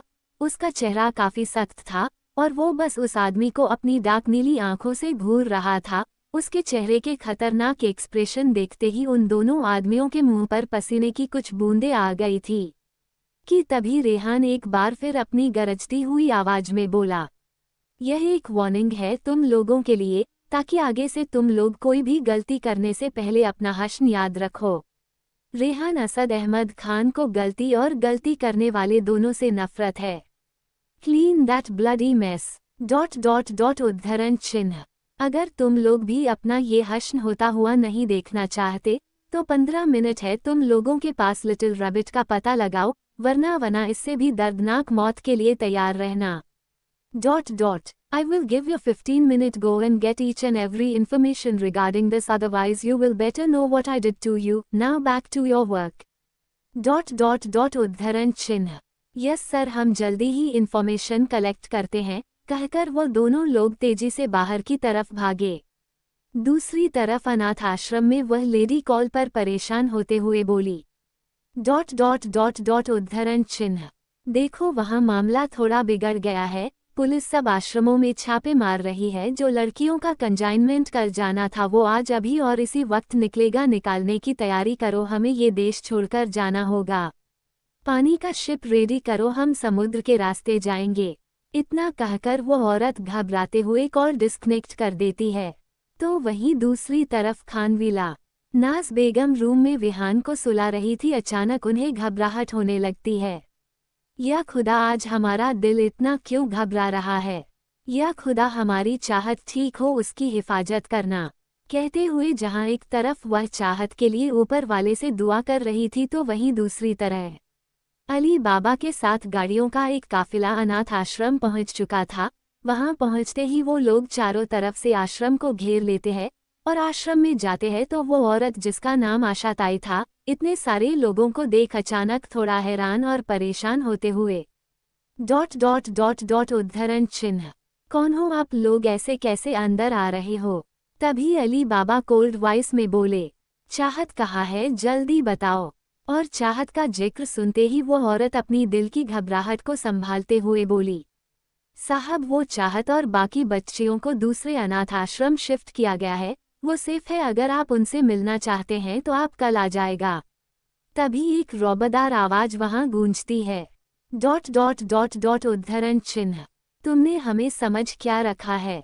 ये गुस्से भरी रुबाबदार आवाज सुन वो औरत कांप गई, क्योंकि यह आवाज थी ही इतनी डरावनी जो किसी के भी हाथ पैर ठंडे कर सकती थी। उस औरत ने घबराए हुए अपनी नज़र दूसरी तरफ घुमा कर देखा जहां रेहान 5 पीस ब्लैक सूट में अपने दोनों पैंट की पॉकेट में हाथ डाले, आंखों पर ब्लैक शेड और चेहरे पर कोल्ड एक्सप्रेशन के साथ जितना हैंडसम लग रहा था उससे कई ज्यादा वह डरावना लग रहा था। उसके आसपास खड़े कई सिक्योरिटी गार्ड जिनके हाथों में गन लोड थी और वह अपनी चौकस निगाहों से बस उस औरत को ही घूर रहे थे। रेहान के आते ही वहां पेन ड्रॉप साइलेंस हो चुका था और अब रेहान धीरे धीरे किसी शेर की तरह जूते की टकटक की आवाज के साथ आगे बढ़ता है। ब्लैक शेड के पीछे से उसकी ब्लड रेड आइस उसे औरत पर ही टिकी हुई थी, जिसके साथ हुई वो औरत घबराकर अपने कदम पीछे लेते हुए बोली, साहब वो बच्ची चाहत बिल्कुल ठीक। Minimum 10 comments for next episode. और इससे पहले वह आगे कुछ कहती कि तभी अचानक ही 2 सिक्योरिटी गार्ड उसके माथे पर गन पॉइंट करते हैं, जो देखते ही उस औरत की सांसें हलक में अटक गई। इसके बाद रेहान अपनी कोल्ड वॉइस में बोला, आखिरी बार पूछेंगे, अगर सच बाहर नहीं आया तो ये सारी की सारी गोली तुम्हारी खोपड़ी में उतर जाएगी। रेहान की बात सुन वो औरत अपनी आंखों में मौत का ख्वाब देख रही थी। उसके माथे से पसीने की बूंदें टपककर गालों पर बह रही थी। वह अपनी हकलाती हुई जुबान में कुछ कहने ही वाली थी जब एक गन शॉट की आवाज आती है और वो औरत रेहान के पैरों पर गिर जाती है। नहीं नहीं साहब, मुझे मत मारो, मैं बताती हूँ। अभी थोड़ी देर बाद समुंदर के रास्ते से शिप में लड़कियों को दुबई भेजा जा रहा है और उसमें चाहत भी है। वहां से उन लड़कियों को अलग अलग देश भेज दिया जाएगा। अगर आप उसे बचाना चाहते हैं तो आपके पास टाइम कम है, आधे घंटे में वो शिप निकल जाएगी। और यह सुनते ही रेहान के चेहरे के एक्सप्रेशन और भी ज्यादा डार्क हो गए। उसका चेहरा गुस्से से तमतमाने लगा। उसका दिल किया कि वह अभी और इसी वक्त इस औरत का वह हल करे कि ये दोबारा जन्म लेने से पहले 100 बार सोच, लेकिन फिलहाल उसके पास जाया करने के लिए वक्त नहीं था। वह तेजी से बाहर की तरफ भागते हुए अपने लोगों को ऑर्डर देते हुए बोला, तुम्हें अच्छे से पता है इसका क्या करना है। गार्ड्स कम ऑन क्विक, वह शिप इस शहर से बाहर नहीं जानी चाहिए। उद्धरण चिन्ह। यस बॉस कहकर सभी सिक्योरिटी गार्ड खान बाबा के साथ रेहान के पीछे दौड़े, तो वहीं कुछ सिक्योरिटी गार्ड उसे औरत को घसीटते हुए वहां से ले गए। वो औरत घबराकर चिल्लाते रही थी पर अब शायद उसे बचाने वाला कोई नहीं था। वहीं दूसरी तरफ कुछ घंटे बाद समुंदर में बहुत सारी बोट एक शिप को फॉलो कर रही थी और दोनों तरफ से फायरिंग हो रही थी। चारों तरफ हथियार से लगे हुए सिक्योरिटी गार्ड और आसमान में उड़ रहे कुछ चॉपर। ये जगह इस वक्त किसी आतंकवादी हमले और आर्मी वॉर की तरह लग रही थी। शिप पर मौजूद कुछ लोग अपने हाथों में गन लिए लगातार समुद्र में खुद को फॉलो करे वोट तो कभी हेलीकॉप्टर पर निशाना बनाने की कोशिश कर रहे थे। देखते ही देखते हैं गोलियों का शोर कुछ हद तक कम हुआ और एक चॉपर शिप पर लैंड हुआ, जिसमें से रेहान 5 रपीस ब्लैक सूट में काफी तेजी से बाहर निकला। इस वक्त उसके हाथ में भी AK-47 गन थी। कुछ ही पलों में शिप को रेहान के गार्ड ने चारों तरफ से घेर लिया था। उस शिप में बहुत सारे बड़े बड़े कंटेनर और बॉक्स थे जिसमें से चाहत को ढूंढना इम्पॉसिबल था। चारों तरफ गोलियां चल रही थी। रेहान और उसके लोग बॉक्सेस को चेक कर रहे थे। वह चारों तरफ फैल गए दुश्मन का खत्म करने के साथ ही उन सभी की नज़र चाहत और बाकी लड़कियों को ढूंढने में लगी हुई थी। रेहान अपने दिल में गुस्से से लगभग उबलते हुए बोला, उद्धरण चिन्ह। उस मासूम को कुछ नहीं होना चाहिए, नहीं तो हम इस दुनिया को आग लगा देंगे। और उसके हाथों की मुट्ठियां कस गई थी। इस वक्त रेहान की आंखों में कुछ अजीब से एक्सप्रेशन से जिसे समझना बहुत मुश्किल था। और तभी अचानक ही रेहान की नज़र एक कोना पर पड़े हुए सोने की पायल पर गई और इसे देखते ही रेहान की आंखें हैरानी से बड़ी हो गई, क्योंकि उस पायल के ठीक बगल में एक आदमी की लाश पड़ी थी। इसे देखते ही रेहान झट से पंजों के बल उसके सामने बैठा और उस पायल को अपने हाथ में उठाकर वह जैसे ही खींचता है उसका कुछ टुकड़ा उस आदमी की जेब से निकल रहा था, जिसे देखते ही उसे ख्याल आया, यह पायल तो लिटिल रैबिट। कहते हुए उसके शब्द वहीं रुक गए, क्योंकि घर से निकलते वक्त उसकी नज़र एक पल के लिए उस नन्ही परी के पैरों पर गई थी जिसमें छम छम करती हुई पायल थी, जो नाज बेगम ने उसे पहनाया था। इस चीज को याद करते ही उसके आईब्रोज आपस में चढ़ गए। अगर यह पायल यहाँ है तो जरूर हमारी लिटिल रैबिट भी यहीं कहीं होगी। अब रेहान तेजी से अपनी जगह से उठा और उसी रास्ते की तरफ दौड़ पड़ा। तभी उसके कानों में एक बच्ची के रोने चीखने और चिल्लाने की आवाज जाती है।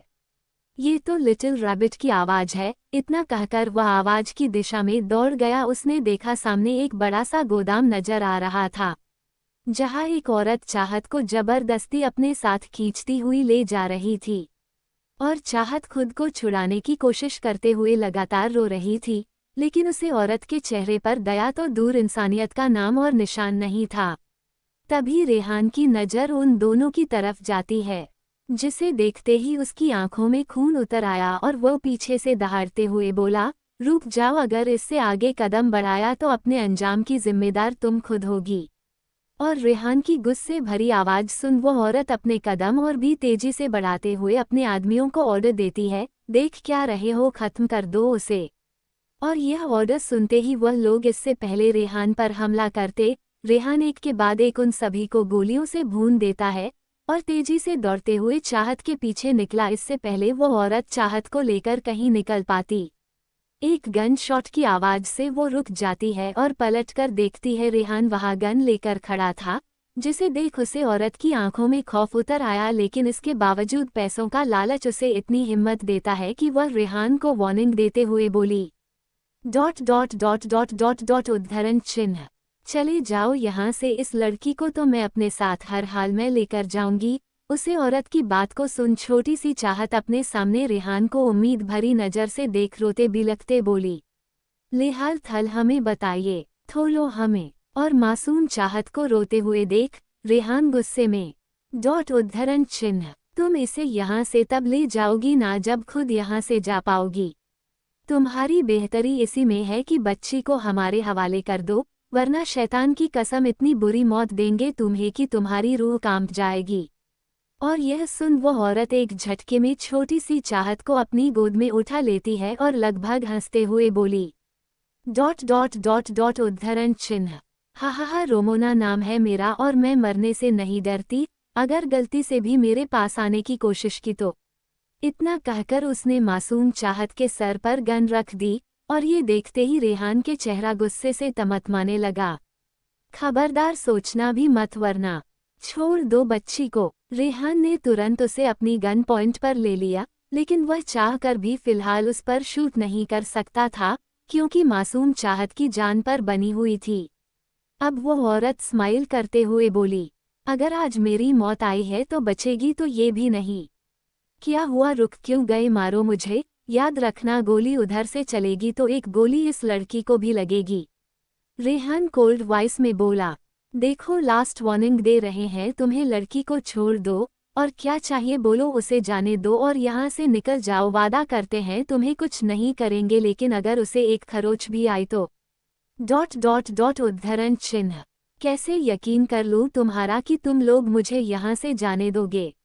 अगर बच्ची चाहिए तो पहले मुझे यहाँ से जाने दो, वरना मैं इस शूट कर दूंगी। रेहान कुछ सोचते हुए अपनी गन ऊपर कर लेता है और बोलता है, ओके ठीक है, तुम जाओ। तो वो औरत हैरान नजरों से रेहान को देखती है कि इतनी आसानी से मुझे जाने दिया। रेहान उसे देख बोलता है, क्या सोच रही हो, जाओ ले जाओ इस लड़की को अपने साथ, ये मेरी कोई नहीं। मुझे समझ आ गया, ये लड़की सिर्फ टेंशन बढ़ाती है और कुछ नहीं, जाओ ले जाओ इसे और ऐश करो। ये कहकर रेहान पीछे पलट कर जाने लगता है और चाहत उम्मीद भरी नजरों से उसे जाते हुए देख रही थी। नहीं लेहाल थल, हमें थोलकर मत दाए। ए हमें नादथाला ते पास दाना है। ए कहते हुए चाहत फूट फूट कर रो रही थी। उसकी मासूम आंखों से लगातार आंसू बह रहे थे, लेकिन उस औरत की आंखों में अभी भी इंसानियत का नाम और निशान नहीं था। रेहान को जाता हुआ देखा वह औरत रिलैक्स हो चुकी थी और उसकी गन फिलहाल के लिए चाहत से थोड़ी ही हटी थी, जब अचानक से एक गन शॉट होता है और चाहत की चीख निकल जाती है और वो धाम से गिर जाती है। लेकिन इससे पहले वह चाहत के साथ मुंह के बल गिर पाती, रेहान एक झटके में अपनी तेजी दिखाकर हवा की स्पीड से चाहत को हवा में ही कैच कर लेता है और गुस्से से पलटकर उस औरत को घूरता है तो वो औरत जमीन पर ढेर हो चुकी थी। उसके माथे के बीचों बीच एक गोली लगी थी। उद्धरण चिन्ह।